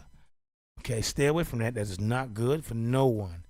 Understand? If you're a gay guy or girl, that's your business. Keep it to yourself. Transgender, keep it to yourself and do your transgender thing, but don't fall for that. It's all not good. Okay, it's against the word. Okay, the word creator. All right, and I want you also, watch out for chemtrails. I want you also to, male and females, the genders need to get along a little better. Okay? Stop this gender war. We need males and females to get along a little better. So, especially in my community, the black community, especially us, we need to catch up. We're behind. We're behind, black people. Understand? I'm saying black people the most because I'm a black person. We are behind. Everybody's passing us. Okay? And it goes back to these politics. These politics are keeping us behind, and everybody's passing us because we're not organized. They are. And we're not loyal to each other. They are. All right? We loyal to handouts. Okay? All right, so we need to strengthen ourselves before we can start blaming the man, blaming the Puerto Rican, blaming the jicken, blaming these other people. We need to turn inside. Don't look out, look in, and we can settle our own things. Okay, we need that too. We need that very badly. Right? And you need to stop dressing up your daughters like whores. Please stop dressing your daughters like whores with eyelashes and weavery and all kind of up your butt clothes and tittins hanging all out and trying to make them look all sexy. When they get all pregnant, everybody dumb, the mama dumb, the baby dumb, because they done had the baby out there looking like a little whore.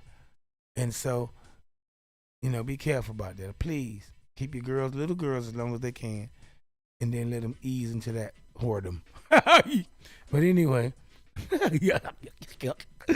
all right, okay. Watch out for chemtrails and stuff like that. Okay. Now this is what I do to relieve my stress. Now I'm gonna tell you right now. This is what I do to relieve my stress. I have a certain thing that I do for those who are new out here. This is what I do to relieve my stress. I have to turn the camera off because I don't want to go to the chain gang. Because if they see me, I'm gone. But if they don't see me, then they can't say nothing. They can just hear it. Now this is what I like to do. This is what I like to do to relieve my stress. I encourage every red-blooded human out there within the sound of my voice to go out and go in the house and get your clocks, the Second Amendment, baby. Your clocks, your flakash. When you get them flakash, dude, that hurt somebody. So get all your stuff. If you don't like that, you can get some pencils, sharpen them real sharp, and use them as stabbing stuffs so you can protect yourself. Okay, and I encourage every red-blooded human within the sound of my voice to do this.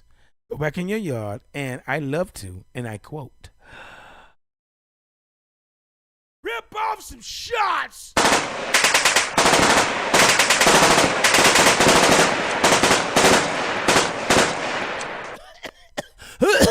Them shots by lunch shot, but they don't play.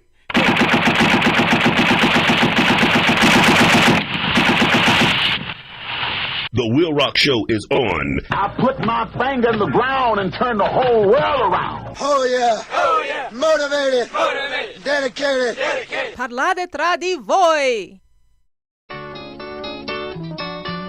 Woo, you sure gotta climb a lot of steps to get to this Capitol building here in Washington. Well, I wonder who that sad little scrap of paper is. I'm just a bill. Yes, I'm only a bill. And I'm sitting here on Capitol Hill. Well, it's a long, long journey to the capital city. It's a long, long wait while I'm sitting in committee. But I know I'll be a law someday. At least I hope and pray that I will. But today I am still just a bill. Gee, Bill, you certainly have a lot of patience and courage. Well, I got this far. When I started, I wasn't even a bill. I was just an idea. Some folks back home decided they wanted a law passed, so they called their local congressman, and he said, "You're right, there ought to be a law." Then he sat down and wrote me out and introduced me to Congress, and I became a bill. And I'll remain a bill until they decide to make me a law. I'm just a bill. Yes, I'm only a bill. And I got as far as Capitol Hill.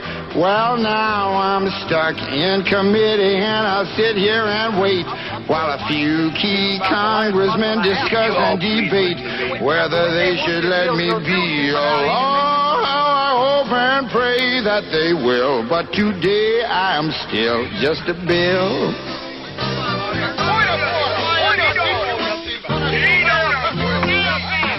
Listen to those congressmen arguing. Is all that discussion and debate about you? Yeah, I'm one of the lucky ones. Most bills never even get this far. I hope they decide to report on me favorably, otherwise I may die. Die? Yeah, die in committee. Oh, but it looks like I'm going to live. Now I go to the House of Representatives and they vote on me. If they vote yes, what happens? Then I go to the Senate and the whole thing starts all over again. Oh, no. Oh, yes.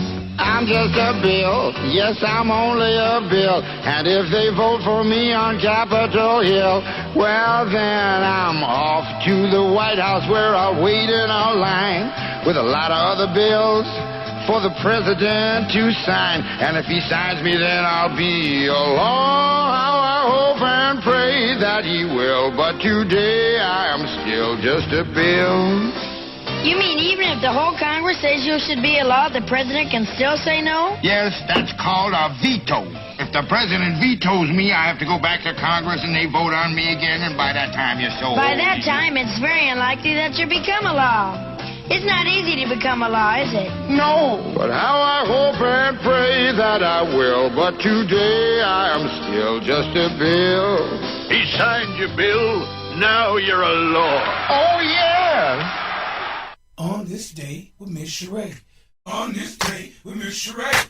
On this day with Miss Sheree. On this day with Miss Sheree.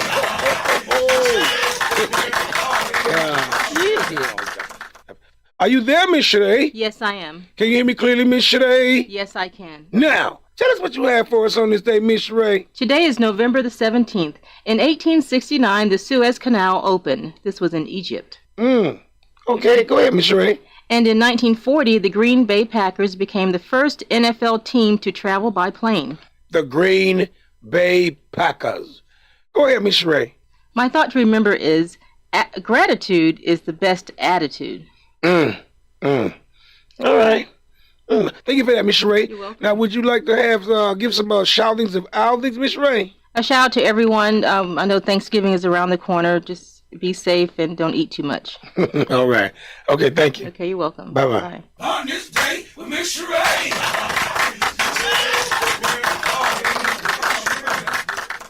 The Will Rock Show is on and live. I'm the one that killed Monday, whooped Tuesday, put Wednesday in the hospital. Called up Thursday to tell Friday not to bury Saturday on Sunday. I'm the one that had the elephants roosting in trees and all the ants wearing BBD. The Will Rock Show is on and live. Sometimes, I frighten me. I'm so, aggressive-like.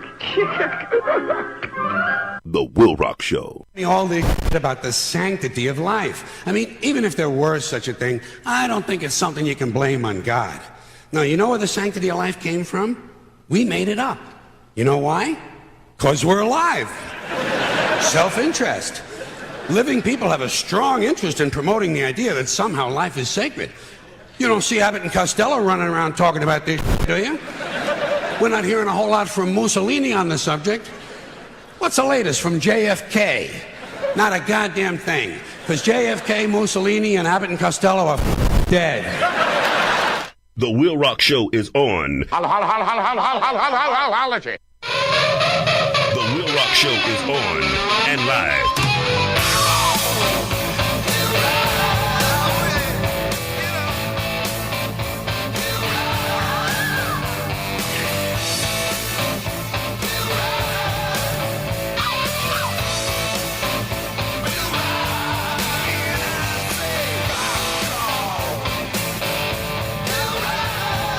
That's right, The Will Rock Show. Interesting topics, all types of music, special guests, and lots more. The Will Rock Show.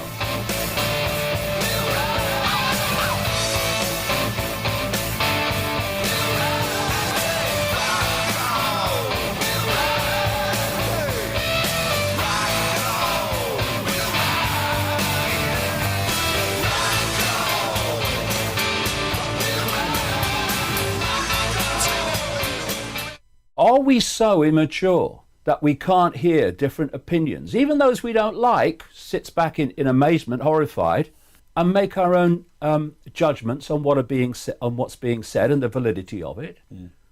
Do we not have the maturity to put forward another counter argument, which, if we are confident in what we're saying, will demolish that which we don't agree with? Anyone that wants to silence people rather than argue their case can't have much confidence in their own case, surely. The Will Rock Show is on and live. I got a show! I have a show!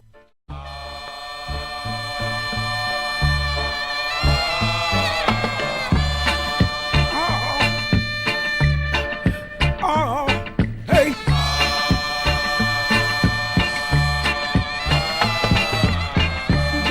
Yes, and yes again. Thank you very much for checking out the WILROC Show. I'm yours truly, the WILROC. Today's topic is land barons. Thank you for checking into me, checking me out. Donald Wilcox on Facebook, at YouTube at the WILROC Show at 4591. Facebook. How about Facebook, huh? The WILROC Show. Also, the WILROC Show, at Facebook on the WILROC Show. Donald Wilcox on Facebook at DLWCOX. Or DWLCOX, sorry. Also on Twitter, known as X, at _WLRC.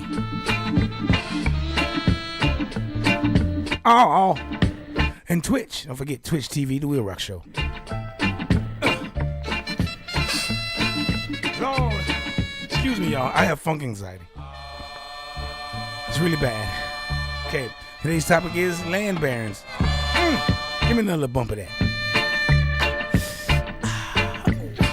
Okay, that's enough. All right, now, okay. I'm going for some of the largest landowners in the United States of the Americans. All right, United States of the Americans. Okay, we got the U.S. government. They own 650 million acres. The Native American tribes own 56 million acres. The Emerson family owns 2,411,000 acres. John Malone owns 2,200,000 acres. John Malone, he got it. Oh, Johnny. Ted Turner owns 2 million plus acres. Stan Kroenke, he owns 1,700,000 acres. The Reed family owns 1,600,000 acres.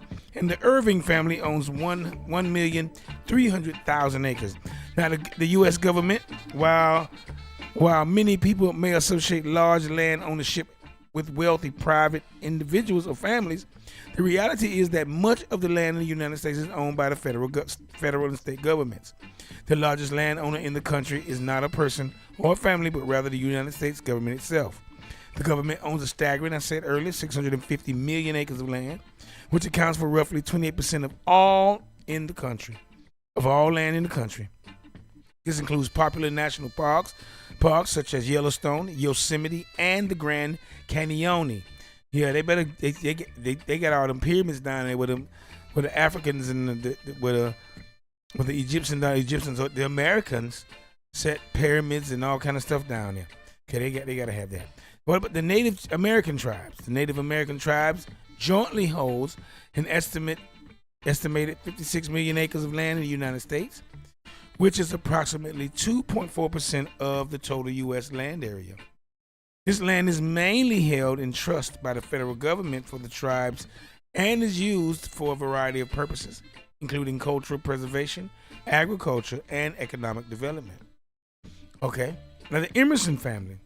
The largest private landowner in the United States is the Emerson family, which owns and operates Sierra Pacific Industries, one of the largest lumber producers in the country, with a land ownership of, I said earlier, of over 2,411,000 acres, million acres.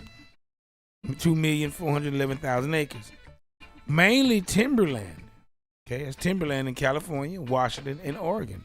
The Emersons are among the wealthiest landowners in the world. In fact, in October 2021, Sierra Pacific Industries announced a historic acquisition of 175,000 acres of land in Oregon. Who's John Malone? Now, John Malone, the second largest private land owner in the U.S. In 2024, is John Malone. He's the one. He's the largest one now. Now, with land ownership of over 2,200,000 acres, it spreads over 13 states. Malone is a chairman of Liberty Media and has made a fortune in the telecommunications industry. Now, most of his land holdings are in Maine and New Hampshire, and they are primarily used for conservation purposes. Okay, they are. I ain't lying. See what I got here? I got some more.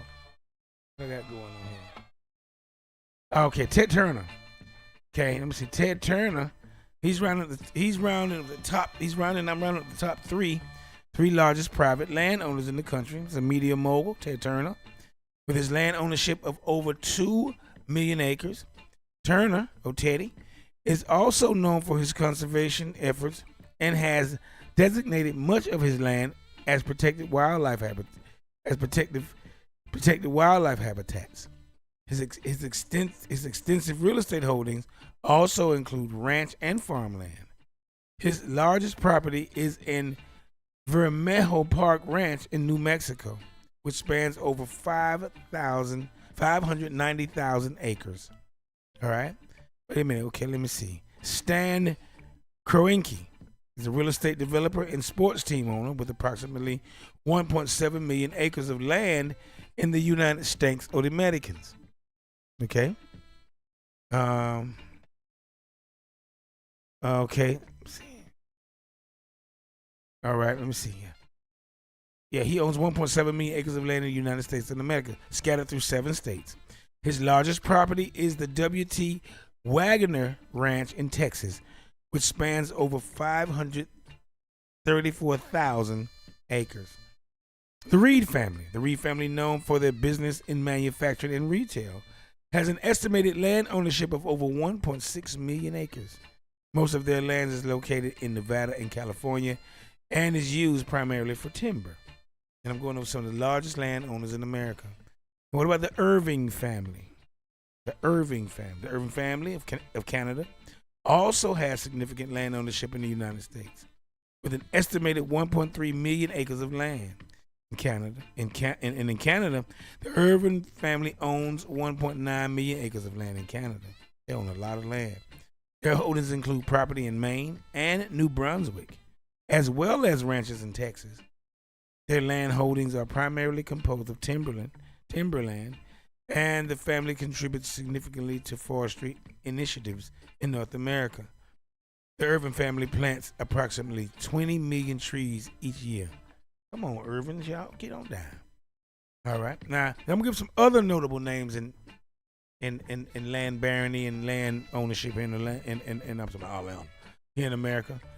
While these may not be the top 8 largest landowners in the United States in 2024, there are many other notable families with significant land holdings in the country.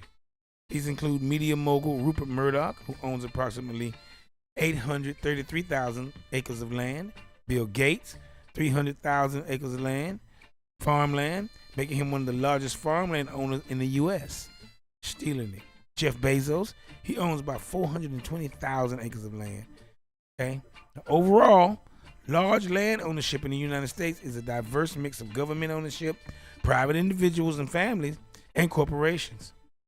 Now, beyond the top 8 mentioned I mentioned earlier, there are still many other significant landowners contributing to the vast landscape of the country. There are. Now, as the population continues to grow, the urban development expands. For real, I'm not lying. It's like I be lying. I be lying sometimes, but I ain't lying right now. Tell the truth. I ain't lying. Okay. It will be interesting to see how these landowners manage their properties and contribute to the changing landscape of the United States of the Americans. Okay? When I come back, we're going to come back with the biggest landowners in the world. How about that, okay? All right, we're going to come at that with their facts and stats. Talk amongst yourselves a little music here. Let me see what I'm going to play. I'm finna play some Get Down, finna make you get out. Craig G. Tommy Lee Sparta, and copyright is coming up, okay? So just enjoy yourselves. I'm going to have a little, what I had, roast beef. I'm going to have some roast beef. Roast beast. I didn't say, I want no roof. I want roast beast. Come on now. I'm going to have some orangutan. No, I know what I'm going to have. Some orangutan cold cuts with Swiss cheese on wheat bread. Okay? All right. Talk amongst yourselves.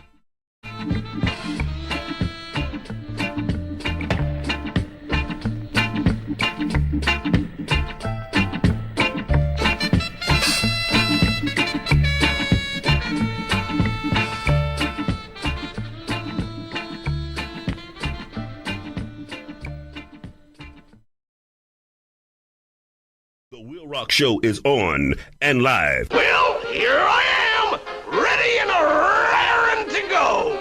I couldn't believe it was her. It was like a dream. But there she was, just like I remembered her. Yeah. I mean, I am what I am, man. You know, I'm a 40-something-year-old rapper, but you know why?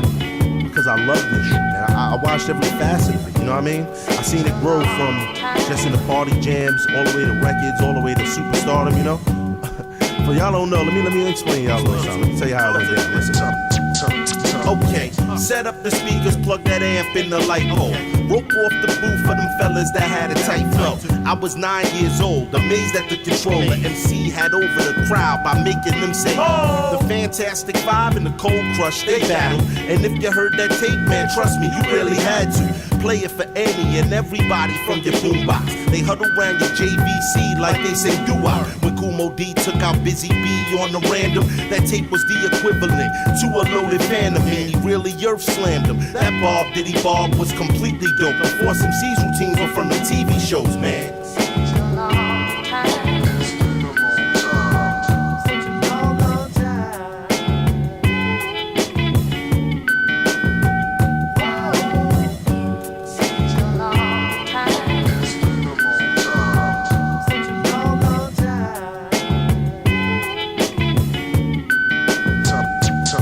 Then came commentating, illustrating. When I heard them first two words, I was like, okay then. Vocabulary's really about to take control now. And if you read a lot, you were comfortable with your pronouns. Fearless Ford told me there were problems in the world. Boogie Boys explained to me what was a fly girl. But when I heard that jam called Sucker MCs, the first thing I noticed was that boom bap beat.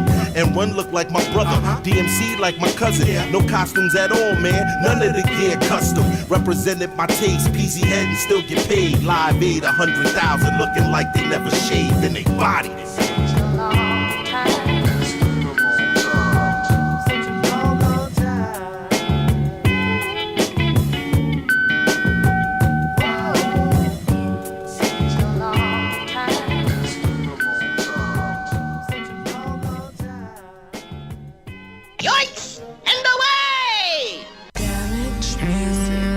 Put a hand pa me black and I yes me reply.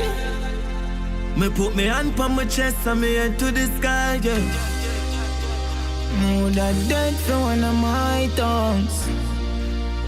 Loyalty, a loyalty, big up me friend. Love them all. Protect them, Jah. Protect them, Jah. From them this one away, them this all crooks. When they figure defend it, no care it's small. Some of we da smoke, some of we da play ball. None of we no joke from the this rainfall. The pandy go, cause we never like stall. White line, man tired of white squall. Hello? My brother from G just call G. Not no down G, just the money get tall. I say that we run a boat, then we kick ball. We not want no new friends, so go tell them the ship gone. My friend them stick around for me when it did hard. Now the money start, make so uno benefit stall. Fake friend, get the shell like a dem a dirty water. If you chain link with you better put it asa. Big up to me real friend, yeah, you want me G then. Me couldn't trust another. Big up me friend, love them all. Protect them, Jah. Protect them, Jah.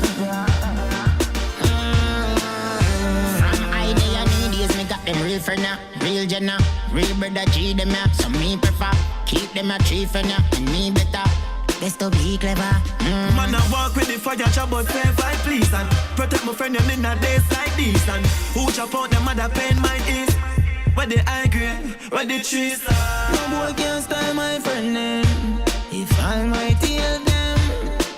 Far we are come from vibes. We know my friend them. That's why we never give up. We are gonna start the money fucking high. Me and my brother them so fly. Me and my brother them so fly, oh my. Big up me friend them. Love them all.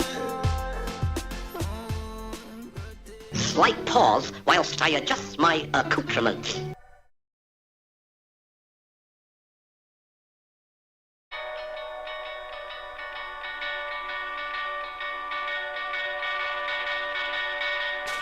OCD, ADHD, and bipolar to name a few. The list goes on when my prescription's gone. I call every dealer who I once knew. You know it. I take my Adderall twice a day, depending on the dosage that I'm prescribed today. I'm really friggin' thankful that I'm alive today, because a lot of people already died today. And I've been struggling, juggling drugs that I've been covering. I recover, then find another when mother went in the sky, been hovering. Times of trouble, and I know I need myself and I seen. I'm beating a dead horse, me, myself, and Irene. I see myself and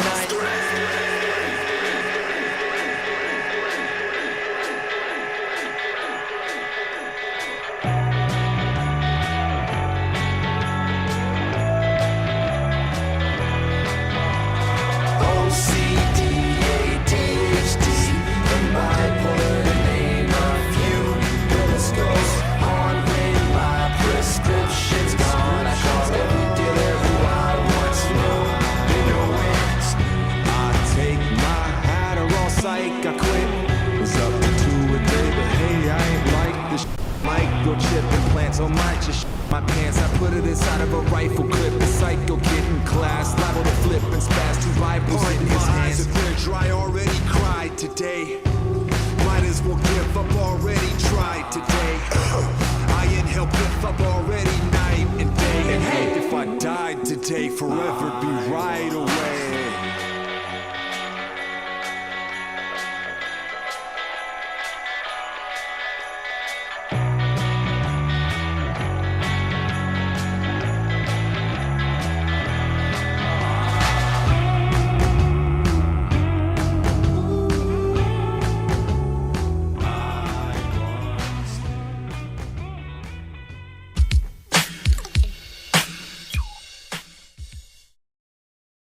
The WILROC Show. They have told us that the only provision that the black man is qualified to give us is one of money. And we have made finance the major focus of our relationships with them. We have made the one thing that most of them don't even have be the criteria. We have been taught that if they do not give us money, that we are not to even allow them to be a father to their child. We have been taught that if he does not give us money, then he is not qualified to tell us what to do.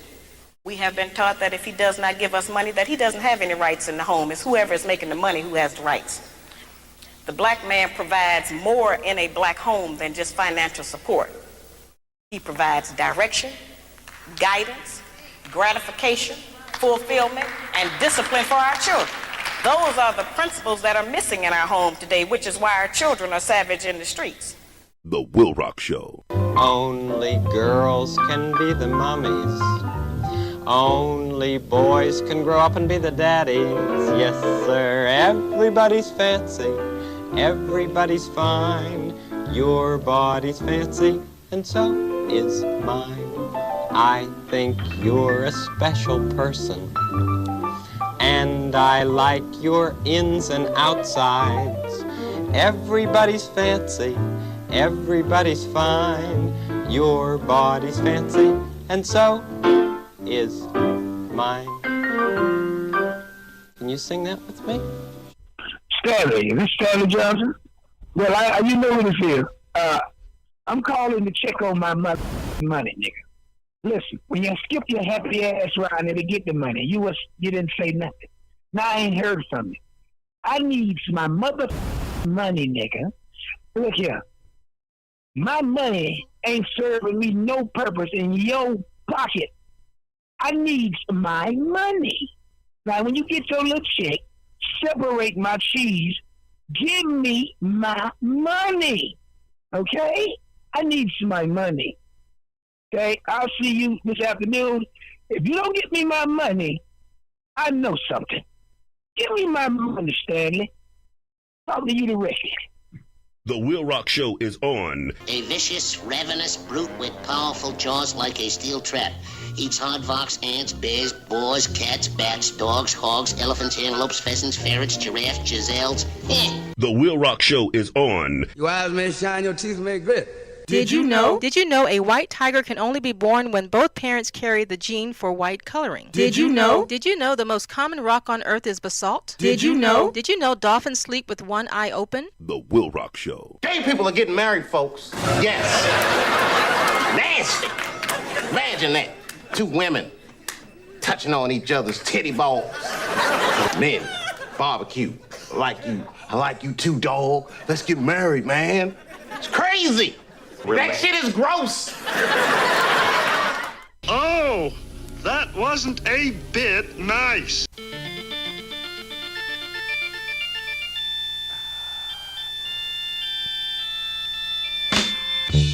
Yes again.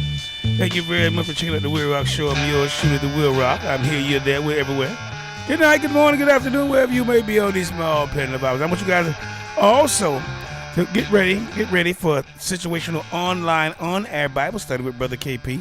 He's coming up soon. So he's going to be here, part of the Will Rock Show's lineup. And we're going to be together. We are partners in goodness. So we're going to do it like that. Hold on a second. Yeah, okay, we are partners in goodness, and so we're going to be able to do it like that. Okay, Brother KP, I want you to check him out. He's going to have some inspiration for you, some things for you to help your brain get down, okay? Some spiritual stuff. And Will Rock can get a little spiritual. He's going to get that to you. Okay, today's topic is land barons. Now, who owns the most land in the world? Okay, I have a long list. I'm going to go over there. I'm gonna probably end the show with all these people who own the most land in the world. Okay, the largest landowner in the world currently is King Charles III of England. Okay, how much land does he own? The royal family own? You want to know?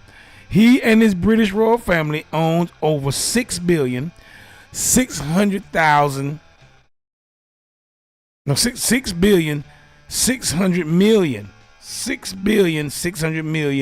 acres of land around the world. They technically own many territories around the globe, amounting to 1/6 of the surface of the planet. The family owns land in the United Kingdom, Canada, and beyond. Now, the second on the list is the Catholic Church. Their 177 million acres are located throughout the world and include churches, schools, and farms. They also own many religious landmarks like the Scala Santa and the Apostolic Palace, as well as farmland. And in third here, I got more. Here's more. Let me see. The third one is the Inuit people of the Nunavut in Canada. According to the Nunavut Land Claims Agreement of 1993, the government of Canada and the government of the Northwest Territories granted the Inuit people ownership of a separate territory called Nunavut, which is about 87 million acres in size. It was and still is the largest land claim settlement in the history of Canada. Let's see who else I got. About Gina Reinhardt, who is the richest person in Australia. She is a mining magnate who has more than $30 billion. She owns 23 million acres of land consisting mainly of forest and cattle farms. Reinhardt made her fortune on iron ore and is the daughter of iron ore explorer Lang Hancock. Okay, let me see. The Inuit people of the Inuit settlement regions of Canada with more than 22 million acres. the Inuvialuit, I don't know how to say it, I'm just reading it as it goes. I don't know, I hope I'm saying it right. Settlement region, sometimes abbreviated ISR. Okay, the ISR, the Inuvialuit Settlement Region, was designated by the government of Canada in 1984 and includes several areas of land, including the northern portion of Yukon and the northwest portion of the Northwest Territories. All right. Now, the largest farm in the world is the Mundangjiang City Mecca Farm, and let's see, which is located in, oh Lord, Heilongjiang, China, and ranks 6th. Okay, and that's more than 22 million acres. And the massive farm has more than 100,000 dairy cows and produces 800 million liters of milk every day. Okay, and I have more on that list. That's a lot more than that now. Now, you know, the earth is mostly covered by water. Of course, in fact, it's covered by water for mostly. It makes up, it's like 71% of the surface of the planet. In total, there are about 57 million square miles of land on the planet, which amounts to about 36 billion acres. Okay, much of this land is uninhabitable, as it is either mountainous or desert lands. It's estimated that there are about 15 billion acres of habitable land on the planet, considering that there are 7.8 billion people on Earth. There's just less than 2 acres for every person. Oh, wow. This doesn't account for the many public services and the commodities like grocery stores, schools, roads, lakes, and parks. I think about 900 million acres of land in the United States is considered farmlands, which is about 40% of all land in the country. Okay. All right, now I was going over who owns most of the land. Let me see. The Australian Agriculture, number 7, is the Australian Agricultural Company. They own 17,297,000 acres of land. And that's the Australian Agriculture Company, is Australia's oldest agricultural company and its largest shareholder in Joe Lewis. It's Joe Lewis. He is Joe Lewis, one of the richest people in the United Kingdom. Okay, let me see. Number 8, Australia owns a lot, big acres. North Australia Pastoral Company, they own 14,826,000 acres. The North Australian Pastoral Company was founded in 1877 and is among the biggest cattle companies, one of the biggest cattle companies. The Jumbuck Pastoral Company in Australia owns 14,208,000 acres of land, and Jumbuck Pastoral Company is the largest producer of wool in Australia. Australia, that's a lot. Boy, a lot, eh? Australians ain't playing. Let me see. God, let me go. My God, Australia. That's where all the land is that owns most of the land. These are the biggest landowners in the world now. What about the Hanbury Group in Australia? 13,047,000 acres of land, and the company owns the Swing and Shovel property in South Australia and the rises in the Western Australia. What about the Williams family? They own a lot of land, and they're from Australia as well. 11,119,000 acres. This family owns the largest working cattle farm in the world. Okay. What about the Paraway Pastoral Company in Australia? 10,872,000 acres. And the company owns many major sheep, cattle, and crop businesses throughout Australia. Oh man, Australia, man, those are the biggest landowners in Australia. Consolidated Pastoral Company in Australia and in Indonesia.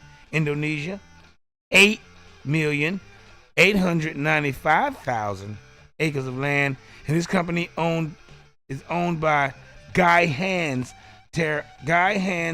Terraforma Capital Partners, and has 300,000 cattle at a time.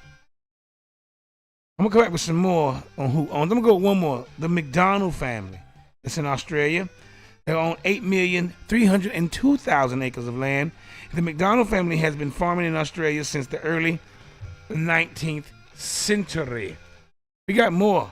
Come back with some more of the largest landowners. Today's topic is land barons, okay? I'm going to have some music. Let's see what I got. I'm going to have some Jam Pony and some Public Enemy. Jam Pony coming up and Public Enemy. You can jam Pony. Ooh, Lord. Okay, take it. I'll be back. Okay, and I'm going to have a little bit of baked swamp rat smothered in swill sauce. I'll be right back. Talk amongst yourselves. Today's topic is land barons.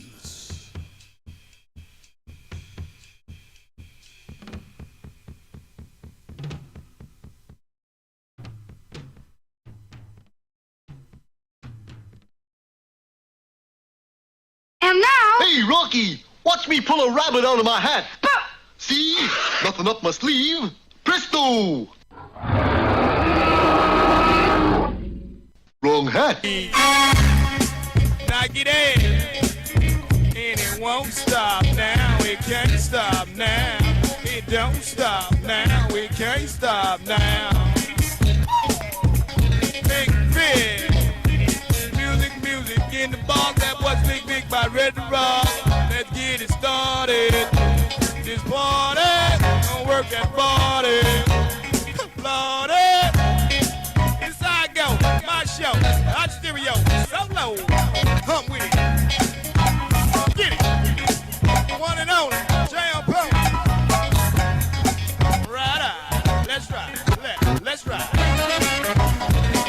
Put you in a trance and make you want to dance all night long. To the pony beat. Blink big on the house. Down to this beat. Make you want to dance. Shake some. Smooth some. Not one body, not somebody, but get up and dance. Right, shake to the pony beat. Make it dance. All like take your clothes off and do the naked dance. Yeah. You know I want to see you do butt naked all night long and all. Let it flow. Here we go. Jam Pony Show. Make it dance to the pony beat. Get it. Blick Big. All night long. Dance to the party's heat. Right out there. Dance to the bed. Get up. Get down. Jam Pony Express all in your town. With funky sound. Come feel me now.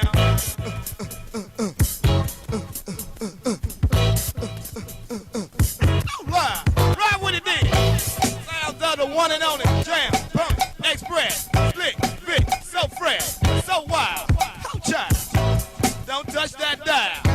One and only Jam Pony Express.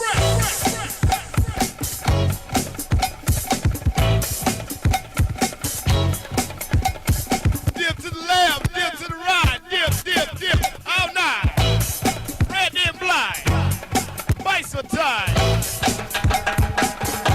It is working, that phone. Oh, yo, trunk go.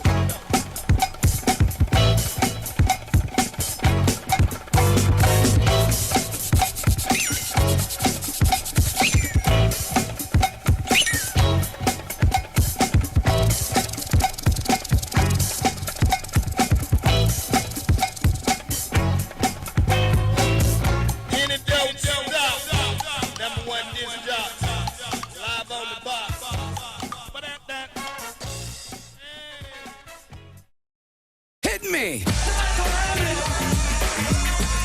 not a minute to spare. Don't worry. There's not a minute to spare. Don't worry. Gone. Now I dialed 911 a long time ago. Don't you see how late they're reacting? They only come and they come when they wanna. So get them up trucking and bombs are going up. They don't care cause they stay paid anyway. They treat you like an ace, they can't beat the trade. I know you stumble with no use people. If your life is on the line, then you're dead today. Late comers with the late comers, stretching that's a body bag in disguise, y'all. I'll bet ya. ya. I call them body snatchers cause they come to fetch you with an autopsy ambulance just to dissect ya. They are the kings cause they swing amputation. Lose your arms, your legs, and limbs compilation. I can prove it to you, watch the rotation. It all adds up to a situation. So get up and get down. 911 is joking your town. Get up and get down. Late 911, where's the late crown? Get up and get down. 911 is joking your town. Get up and get down. Late 911, where's the late crown?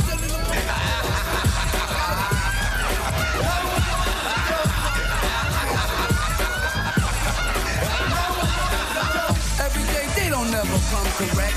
You can ask my man right here with the broken neck. He's a witness to the job never being done. He would have been in full effect. The late 911 was a joke, cause of y'all were joking. A day to talking to your life when it's broken. They need to be in the pawn shop on them. 911 is a joke, we don't want him. I call a cab cause the cab will come quicker. The doctors huddle up and call a flea flicker. Reason why I say that cause they flick you off like fleas. They be laughing at you while you're crawling on your knees. Or to the stream, so go to limb. Thinking you are first when you really are dim. You better wake up and smell a real flavor. Cause 911 is a fake lifesaver.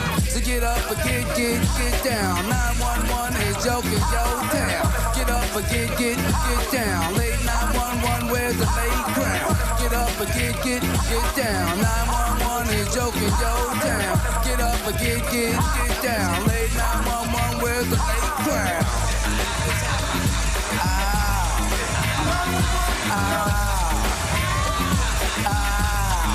I play the face and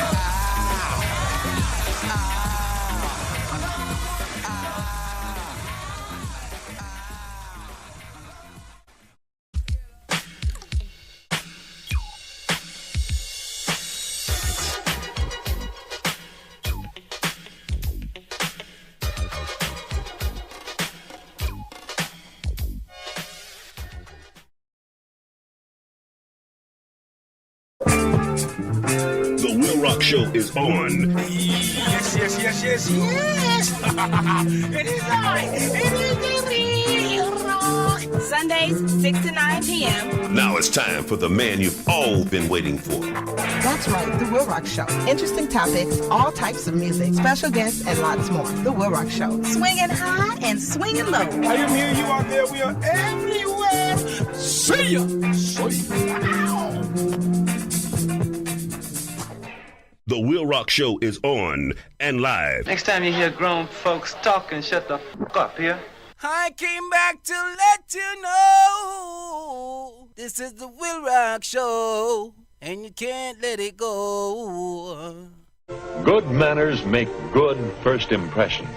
And because your manners are showing all the time, they have a lot to do with how well people like you. Joe Gold. Yes, and yes again, thank you very much for listening to the WILROC Show. This is yours truly, the WILROC here. Now it's time for Joe Gold, and Joe Gold is the WILROC Show's man in the street. He's the man on the beat. Now, Joe Gold, tell us what golden nugget of information do you have for us this week? Hey, WILROC, you know I like to bring little known black history facts, right? Well, check this out. September 18th, 1888 was the date of birth of Jack L. Cooper. Although Cooper had to drop out of school at the age of 10, he went on to win the Ohio Negro welterweight title, played semi-pro baseball, became a journalist, and host of the first black radio show, the All Negro Hour. At his peak, he controlled the largest black radio station operation in the U.S. So this is a big deal. And in fact, it reminds me of you, WILROC. You do a lot of different things. You're an engineer, you're a butcher, a baker, and a candlestick maker. Yeah, well, Joe Gold, thank you for that. I'm impressed with that, and I take the compliment very well. Thank you for the compliment, and thank you. Now, Joe Gold, would you like to give some shoutings of outing, Mr. Golden? I just want to give a shout out to all the parents with children. Now that includes most of us. Just hug and kiss on your babies and just tell them you love them. And because, you know, it's crazy out there. So everybody just take care and be safe. I know that's right. Joe Gold, thank you for your participation in the WILROC Show. Peace. Joe Gold.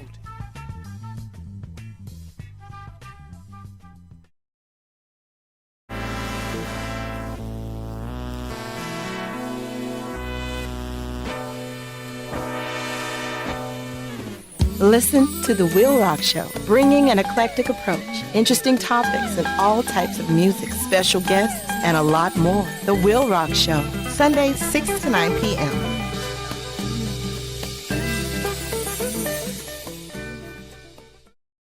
Well, jump on out there, nigga. You bad. I got something for your ass. The Will Rock Show is on. They don't need to look at my face, my clothes, to know who I am.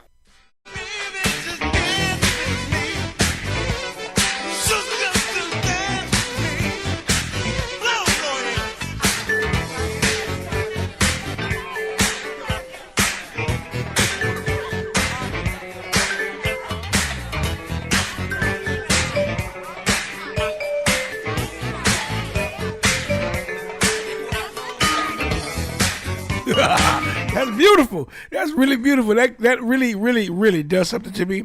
It really activates my funk anxiety. Let me get just one more bump of that.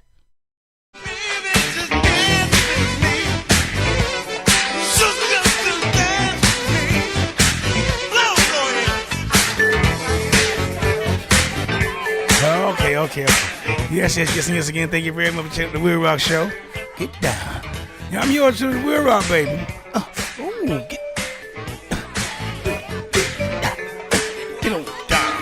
Okay, today's topic is land barons, and I was going over some of the world's largest landowners. Okay, and I finished off. Let's see where I finished off. I was going over some. Now, Australia has the largest landowners ever. Okay, what about the Hughes family? They are from Australia. They own 7,666,000 acres of land. The family has the world's largest privately held Wagyu herd. Wow, that's a big thing now. Wagyu herd. They love that Wagyu now. Yeah. Okay, that beef there is supposed to be the superb. Now, how about Crown Point Pastoral Company in Australia? 7,500,000 acres. The Costello and Oldfield families joined together to purchase this property. The Brook family. Hold on. The Brook family owns 7,413,000 acres of land. Okay. Organic agricultural farmer David Brook owns and operates farms throughout southern Queensland and South Australia. What about the Heytesbury Cattle Company? The Heytesbury Cattle Company, Australia, 6,670,000 acres of land. The Holmes Court family owns cattle farms across Australia's northern territory. The Svensson Cellulosa AB, that's Sweden, Estonia, Latvia, and Lithuania. That's the Svenska Cellulosa.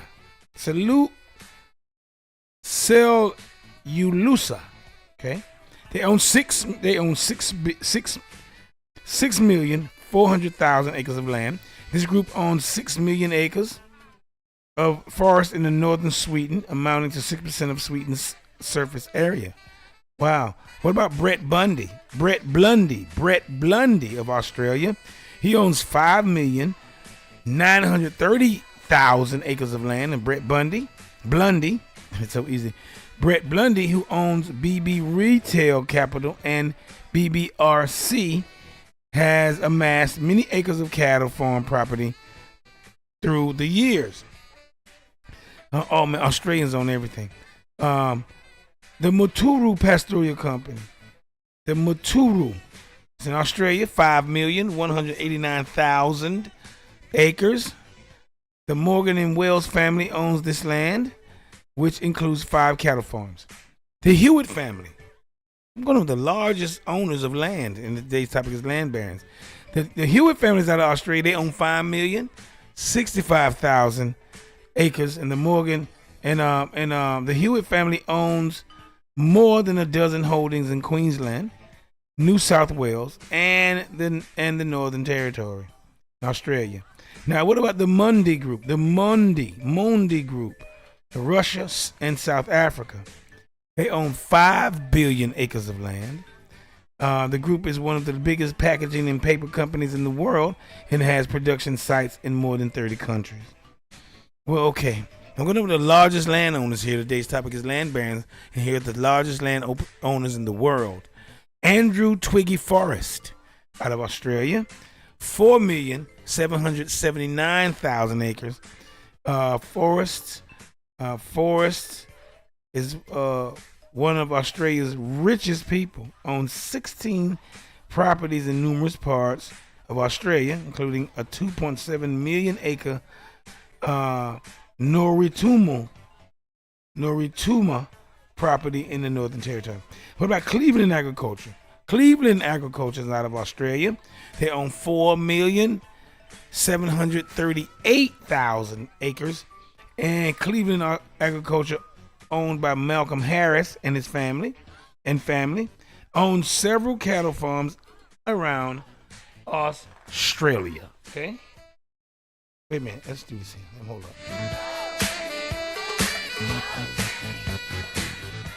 Okay. I'll be back with you guys directly. Talk amongst yourselves. The WILROC Show. There is no peace, saith the Lord, unto the wicked. Get thee behind me, Satan. But I'm going to get behind you because I'm going to put my foot in your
I'm a veteran, boy.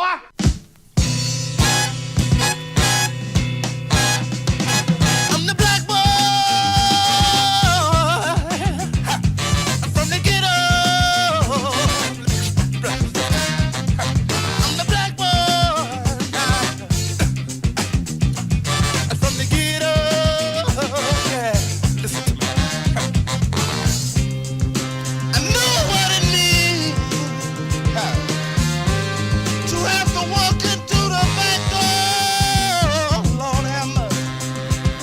I know how it feels to have to carry them up in the bucket. The black boy from the ghetto. Yeah. I'm the black boy from the ghetto. I'm like Henry, I'm like Tyrone, I'm like Sally, sleeping in the streets. I'm like Jimmy, I'm like a Millie, I don't get enough to eat.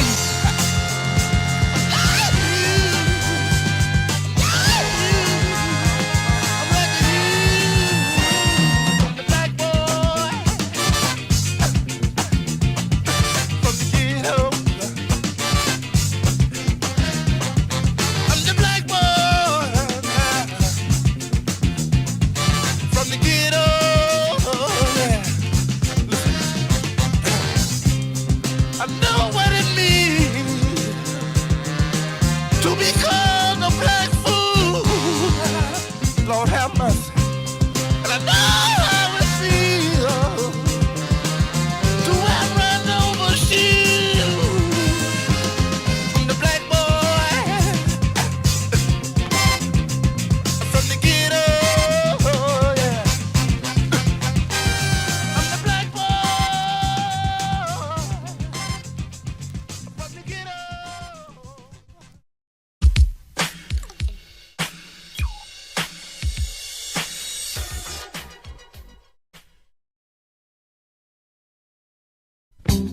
Yes, and yes again, thank you very much for listening to the WILROC Show. Yours truly, the WILROC here. And you know, this week on the WILROC Show, we have a fruit or a vegetable. This week we have a herb, and it is mint. Yes, mint. Mint is that well-known mouth and breath freshener, scientifically known as mentha. With over 24 species and hundreds of varieties, is an herb with remarkable medicinal properties. Mint is a good appetizer and promotes digestion due to its typical aroma. It also soothes the stomach in cases of indigestion, inflammation, etc. Mint is also good for nausea and headache. Again, the strong and refreshing aroma of mint is an excellent and quick remedy for nausea. Yeah, and it helps get rid of headaches from them bad chilling too. Ooh. Mint is also good for respiratory disorders and cough. The strong aroma of mint is very effective in opening up congestion of nose, throat, bronchi, and lungs, giving relief in respiratory disorders resulting from asthma, colds, and stuff like that. Mint is also good for asthma. Regular use of mint is very beneficial for asthma patients, and it is a good relaxant and gives relief in congestion. While mint oil is a good antiseptic and antipyretic, mint juice is an excellent skin cleanser. It soothes skins, cures infections, itchings, and stuff. Ooh, yes, and is also good for pimples. Its antipyretic properties can be used for treating bites of insects like mosquitoes, honeybees, hornets, wasps, gnats, and all kind of little critters. Now, some say that prolonged use of menthol can cause sterility and induce inability to conceive by interfering with the production of ova. Ooh, Lord, because of its germicidal and insecticidal properties. Current research shows that certain enzymes present in mint may help cure cancer. Hold up. I have one more peculiar property, which is very, very much in contrary to its cooling and soothing properties. It is that it induces sweating if consumed in fever. Yeah, thereby curing fever. Mint helps cure fever. Mint juice can be applied on burns to heal and soothe them. It is also beneficial in rheumatism. It is also said to improve activity of the brain, although there are no sufficient proofs. So now, get some mints in your rumps. You know they're going to squirt out of your rumps if you let them process properly. So get some mints in your rumps. And now I hope your minds and bodies are healthier, wealthier, and wiser. Thank you very much. Give me that mail. It's only bills anyhow. And look at this, see that they all come on the one day of the month now. They used to spread them out. Well, let's see what we got here. Oh, heat and oil here. Well, that means more money for the Arabs, see? Then they run around the world buying up all the hotels, all the gambling joints, which means more money for the mafia. And then we got here the gas and electric. Well, that's more money for Consolidated Edison. They go running around tearing up the streets in New York, which means more money for the Teamsters, which is another way of saying more money for the mafia. And then we got the telephone here, AT&T, American Thieves and Thugs, which is another way of saying more money for the mafia. Huh? Daddy, all of that money doesn't go to the mafia. Well, about half. Another half goes to the Jews, and the third half goes to the Pope. The WILROC Show. Religion is always in the control business. And that's something people don't really understand. It's in the guilt-producing control business. And if you have heaven as a place where you're rewarded for your goodness and hell as a place where you're punished for your evil, then you sort of have control of the population. And so they create this fiery place, which has quite literally scared the hell out of a lot of people throughout Christian history. Mm-hmm. And it's part of a control tactic. But wait a minute, you're saying that hell, the idea of a place under the earth or somewhere where you're tormented for an eternity, is actually an invention of the church? I think the church fired its furnaces hotter than anybody else. But I think there's a sense in most religious life of reward and punishment in some form. The church doesn't like for people to grow up because you can't control grown-ups. That's why we talk about being born again. When you're born again, you're still a child. The people don't need to be born again. They need to grow up. They need to accept their responsibility for themselves and the world. The WILROC Show. This can get confusing because a whole lot of people think the Africans created a religion. Don't ever charge this crime to the Africans. I'm using my words advisedly. Judaism, Christianity, and Islam have been turned into murder cults because once they emerged, they began to be used to justify the murder of other people. Christianity said if he's an infidel, he has no soul, and it's all right to murder him, it's all right to enslave him. Judaism said if you're not of our faith, it's all right. Islam said if you're not of our faith, we can put him to the sword. The Africans created an overall spirituality and a God of love. These foreigners who misunderstood African spirituality created gods of vengeance and created what I call a carbon copy of African spirituality. I am not less religious, I am more, because I say examine the carbon copies and entertain the idea of going back to the original. I didn't say change God. I didn't say change churches. I said change concepts, change approaches. Stay where you are, but look at it in a different way.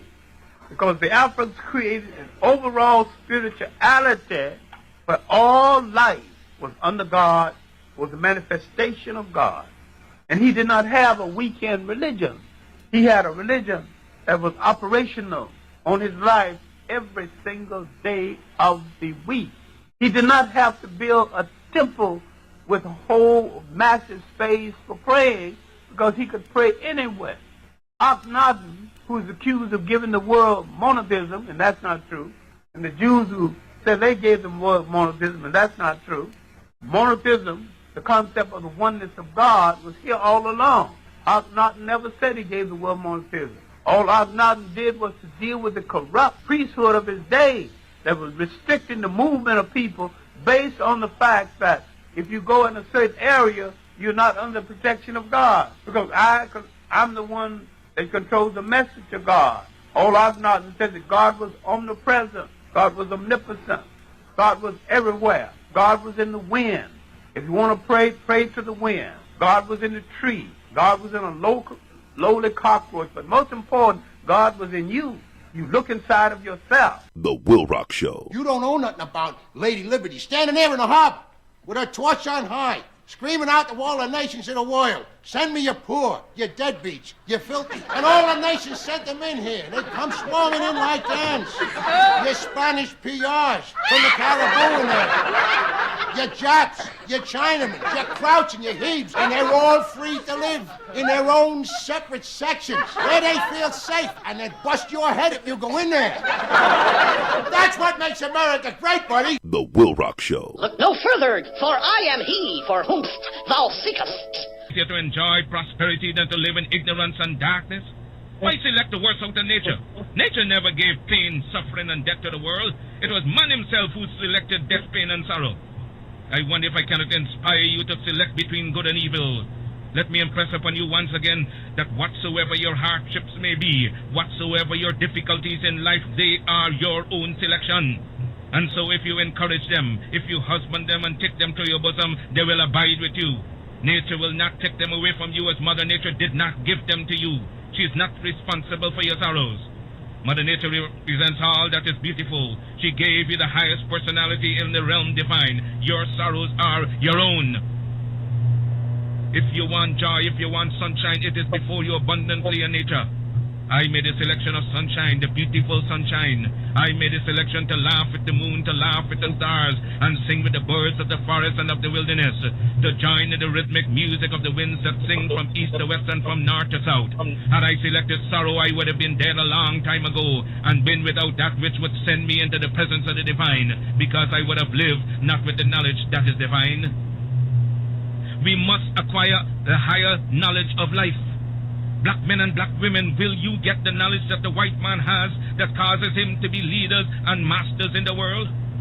They are not gods with a peculiar source for understanding the world around them. They have only given expression to the knowledge of their humanity and been able to use and conquer all to their satisfaction and glory. And that is why they are always greater than you in every community that you find them. Isn't it strange that wheresoever the white man is found, he takes precedence over you? Why is that? Listen, people, let me tell you something. All I have in this world are my boss and the WILROC Show. And I'm not going to break them for nobody, okay? The WILROC Show is on. Can you dig it?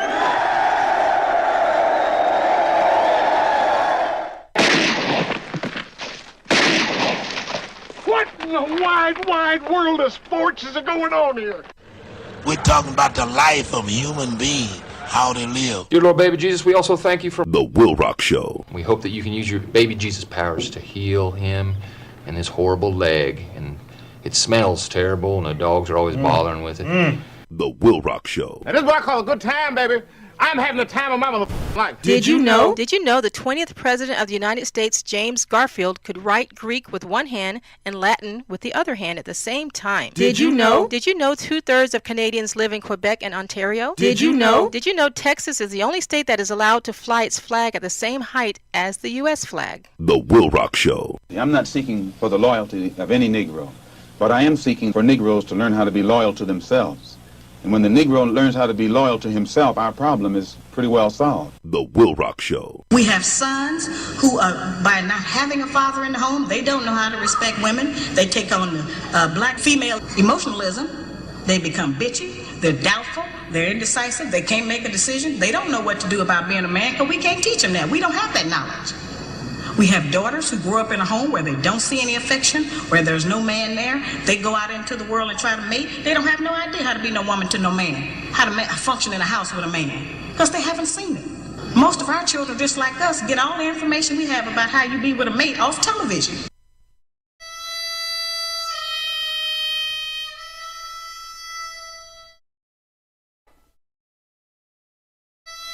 Yes. Yes again. Thank you very much for checking out the WILROC Show. I'm yours truly, the WILROC. I'm here, you're there, we're everywhere. Today's topic was land barons. Hope you learned a little something. I hope you learned a little something here. I want to do railroad barons next. Now that's more interesting. That's deep. Railroad barons. Oh man, probably I might do that next time I go live. But thank you for checking out the WILROC Show. And I hope you learned something today.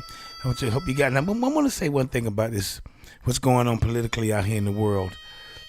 Okay, everybody's falling apart, everybody's mad, well, not everybody. I'm not. I got gas, I'm so happy. So, I think everybody should just calm down, because everybody's so mad and so angry about them, like they're possessed by some demon or something. Just take it easy. Just take it easy. Hope for the best for our country. For our country. For the country. Think for our country, okay? We need our kids. Think for our children, the future of our country. Because I'm almost at the end of my life. And a lot of people I know it's coming close. So it's not going to be about me soon. It's going to be about my children. And the children's children, my grandchildren. We want them to have a steady, good, beautiful stuff. So I'm going to just leave it right there. I ain't going to say nothing much more about that political stuff. I'm going to leave it there for now. I'll get them next week. Okay. But anyway, thank you for checking the WILROC Show. I'm going to give a shout out to a lot of people. I want to give a shout out to Alicia over in Tampa. I want to give a shout out to Big Val, Little Val. I want to give a shout out to Greg. What's happening, Greg? Danny Boy, Rodney. God bless you, Reggie. Give a shout out to Delphi. Give a shout out to Dana Dane, the rapper Dana Dane with fame. Yes, sir. Spunky Robinson. Spunky. Hey, Spunky. Shout out to him. I want to give a shout out to. What up, Redbone? How you doing? I want to give a shout out. Yeah, I want to give a shout out to Niche Neal. Shout out to Wacky Reynolds. What up, Dwight Reynolds? Give him a shout out as well. Stanley Johnson. Wonderful Stanley Johnson. The guy who says the WILROC Show is on and live. That guy, his name is Wonderful Stanley Johnson. Give him a shout out. Yeah, I want to give a shout out to Tyrone Mosley. Mr. Blab, how you doing, sir, out there? Thank you for listening to the WILROC Show. I want to give a shout out to all the folks in Jacksonville, Gainesville, Jacqueline Graham. Hello, Jacqueline Graham. Gainesville, hello, Gainesville. Hello, Jacksonville. How you doing, Uncle Hubert? How you doing? I want to give a shout out to New Jersey. I want to give the Jacob the Killer Miller. What's up, Jacob the Killer Miller? How you doing up there? Okay, Dark Matter, what's happening up there? I want to give a shout out to North Carolina. Wanda, hey, Wanda Faye. I'm going to give a shout out to Jock. What's up, Jock? Yeah, Black Jacques Chaloc. Yeah, Palais Jacques. Yeah, I want to give a shout out to Jock. I want to give a shout out to Thomas. Hello, Thomas Lewis. Yeah, I'm going over the list here, I'm going to give a shout out to Averill Barrington. Hello, Averill. I want to give a shout out to the Mitchell clan and all that. Yes, sir. How you doing? I want to give a shout out to. Let me see. I'm gonna give a shout out to all those in Minneapolis, Minnesota. Hello, Minneapolis, New York. How you doing, New York? Let me see. Everybody in Texas, Pop. What's happening? Sylvester Patrick, going on. Thank you, Sylvester. Also, I'm sorry, I forgot about Orlando, Carver Shores, Richmond Heights, Rain Crooms. Hey. I want to shout out to everybody in the Orlando, Tangelo Park, Carver Shore, Richmond Heights, New Malibu, Old Malibu, Malibu Estate, Mercer Drive, Pine Hill, Rosemont, Tangelo Park, Kissimmee, baby, Donetta, hey, Cowfoot, what going on, man? Cowfoot, hey. I want to give a shout out to all those out there who listen to the WILROC Show. Thank you, and I appreciate it. Okay, and then I want you guys to tune in the future for situational online on air Bible study with Brother KP. He's going to be here soon, and we're going to be lining him up. I got to get him to come on in now. It's time to come in, Brother KP. All right, trying to get you started here, get the thing jumped off. Okay, now the WILROC Show. Don't forget to check the WILROC Show on Twitter. X at _ WLRC. Also on Facebook at Facebook.com / DWLCOX. How about that? Sunday 6 to 9 p.m. WILROC Show always here. Also on Twitch. All right. Twitch. Yeah, Twitch TV / WILROC Show. And also on YouTube. YouTube at the WILROC Show 45901. Yeah, so thank you very much for checking me out. And I'll see you guys next week. And I have one more reggae set here before I go out. I have to go out and style and profile. When I go out. I love styling and profiling. I really do. But anyway,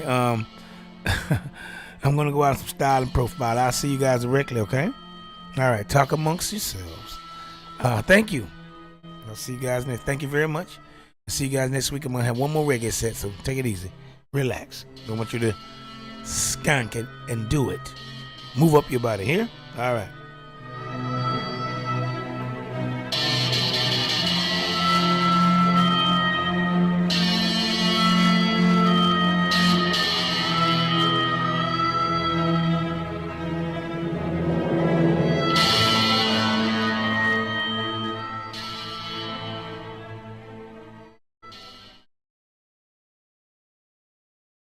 The WILROC Show. You shade tree nigger. The WILROC Show is on. This man will make your liver quiver. This man will make your bladder splatter. This man will freeze your knees. And that brings us to the end of what we hope has been a beautiful trip for you and what certainly has been a groovy ride for me. We thank you for joining us. We thank our very exciting guests. Hope you'll climb aboard next week on these same stations, and you can bet your last money it's all gonna be a stone gas, honey. Always in parting, we're gonna wish you love, peace, and soul. The WILROC Show is on. Their mission to fight injustice, to right that which is wrong, and to serve all mankind. Whether you like it or don't like it, sit down and look at it because it's the best going today. Woo! The WILROC Show is on and live. I have the power!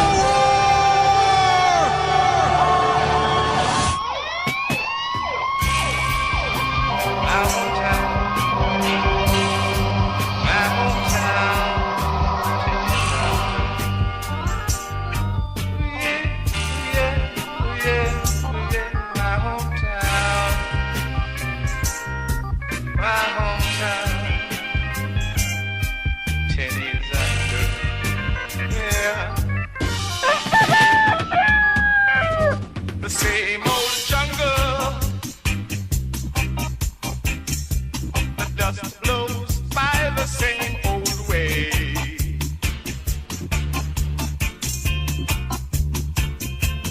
Stinking dumber, John Crows come to pitch each day.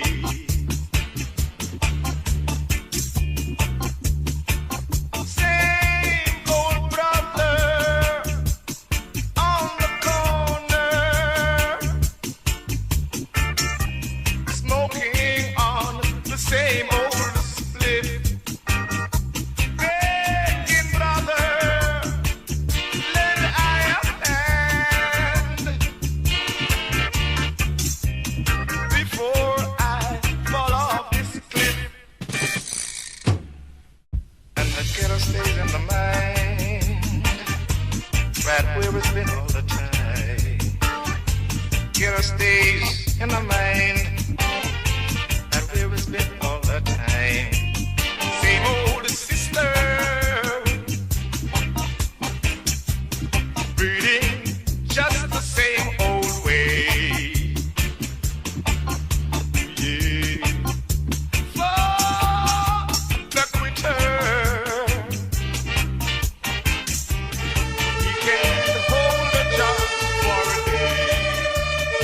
The WILROC Show, live and direct.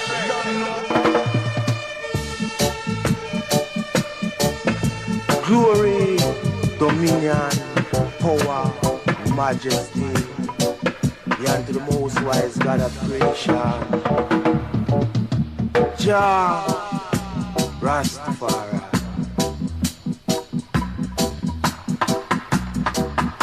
For when I and I feel Jah spirit moving in our heart, and I praise. And I play your music.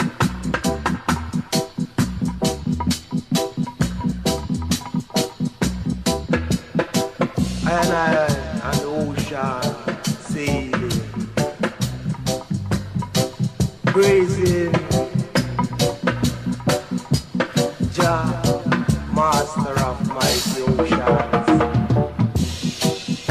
still many men in their commotion. For the highest praise that is on earth is just by sovereign right.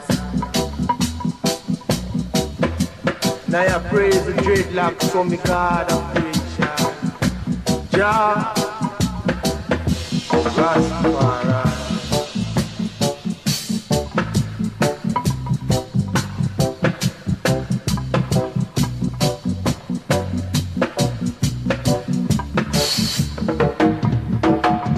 Yeah, 104 more thousand years.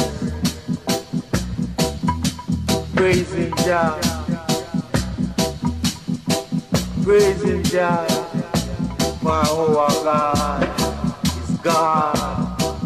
Jah, the high, that's so high.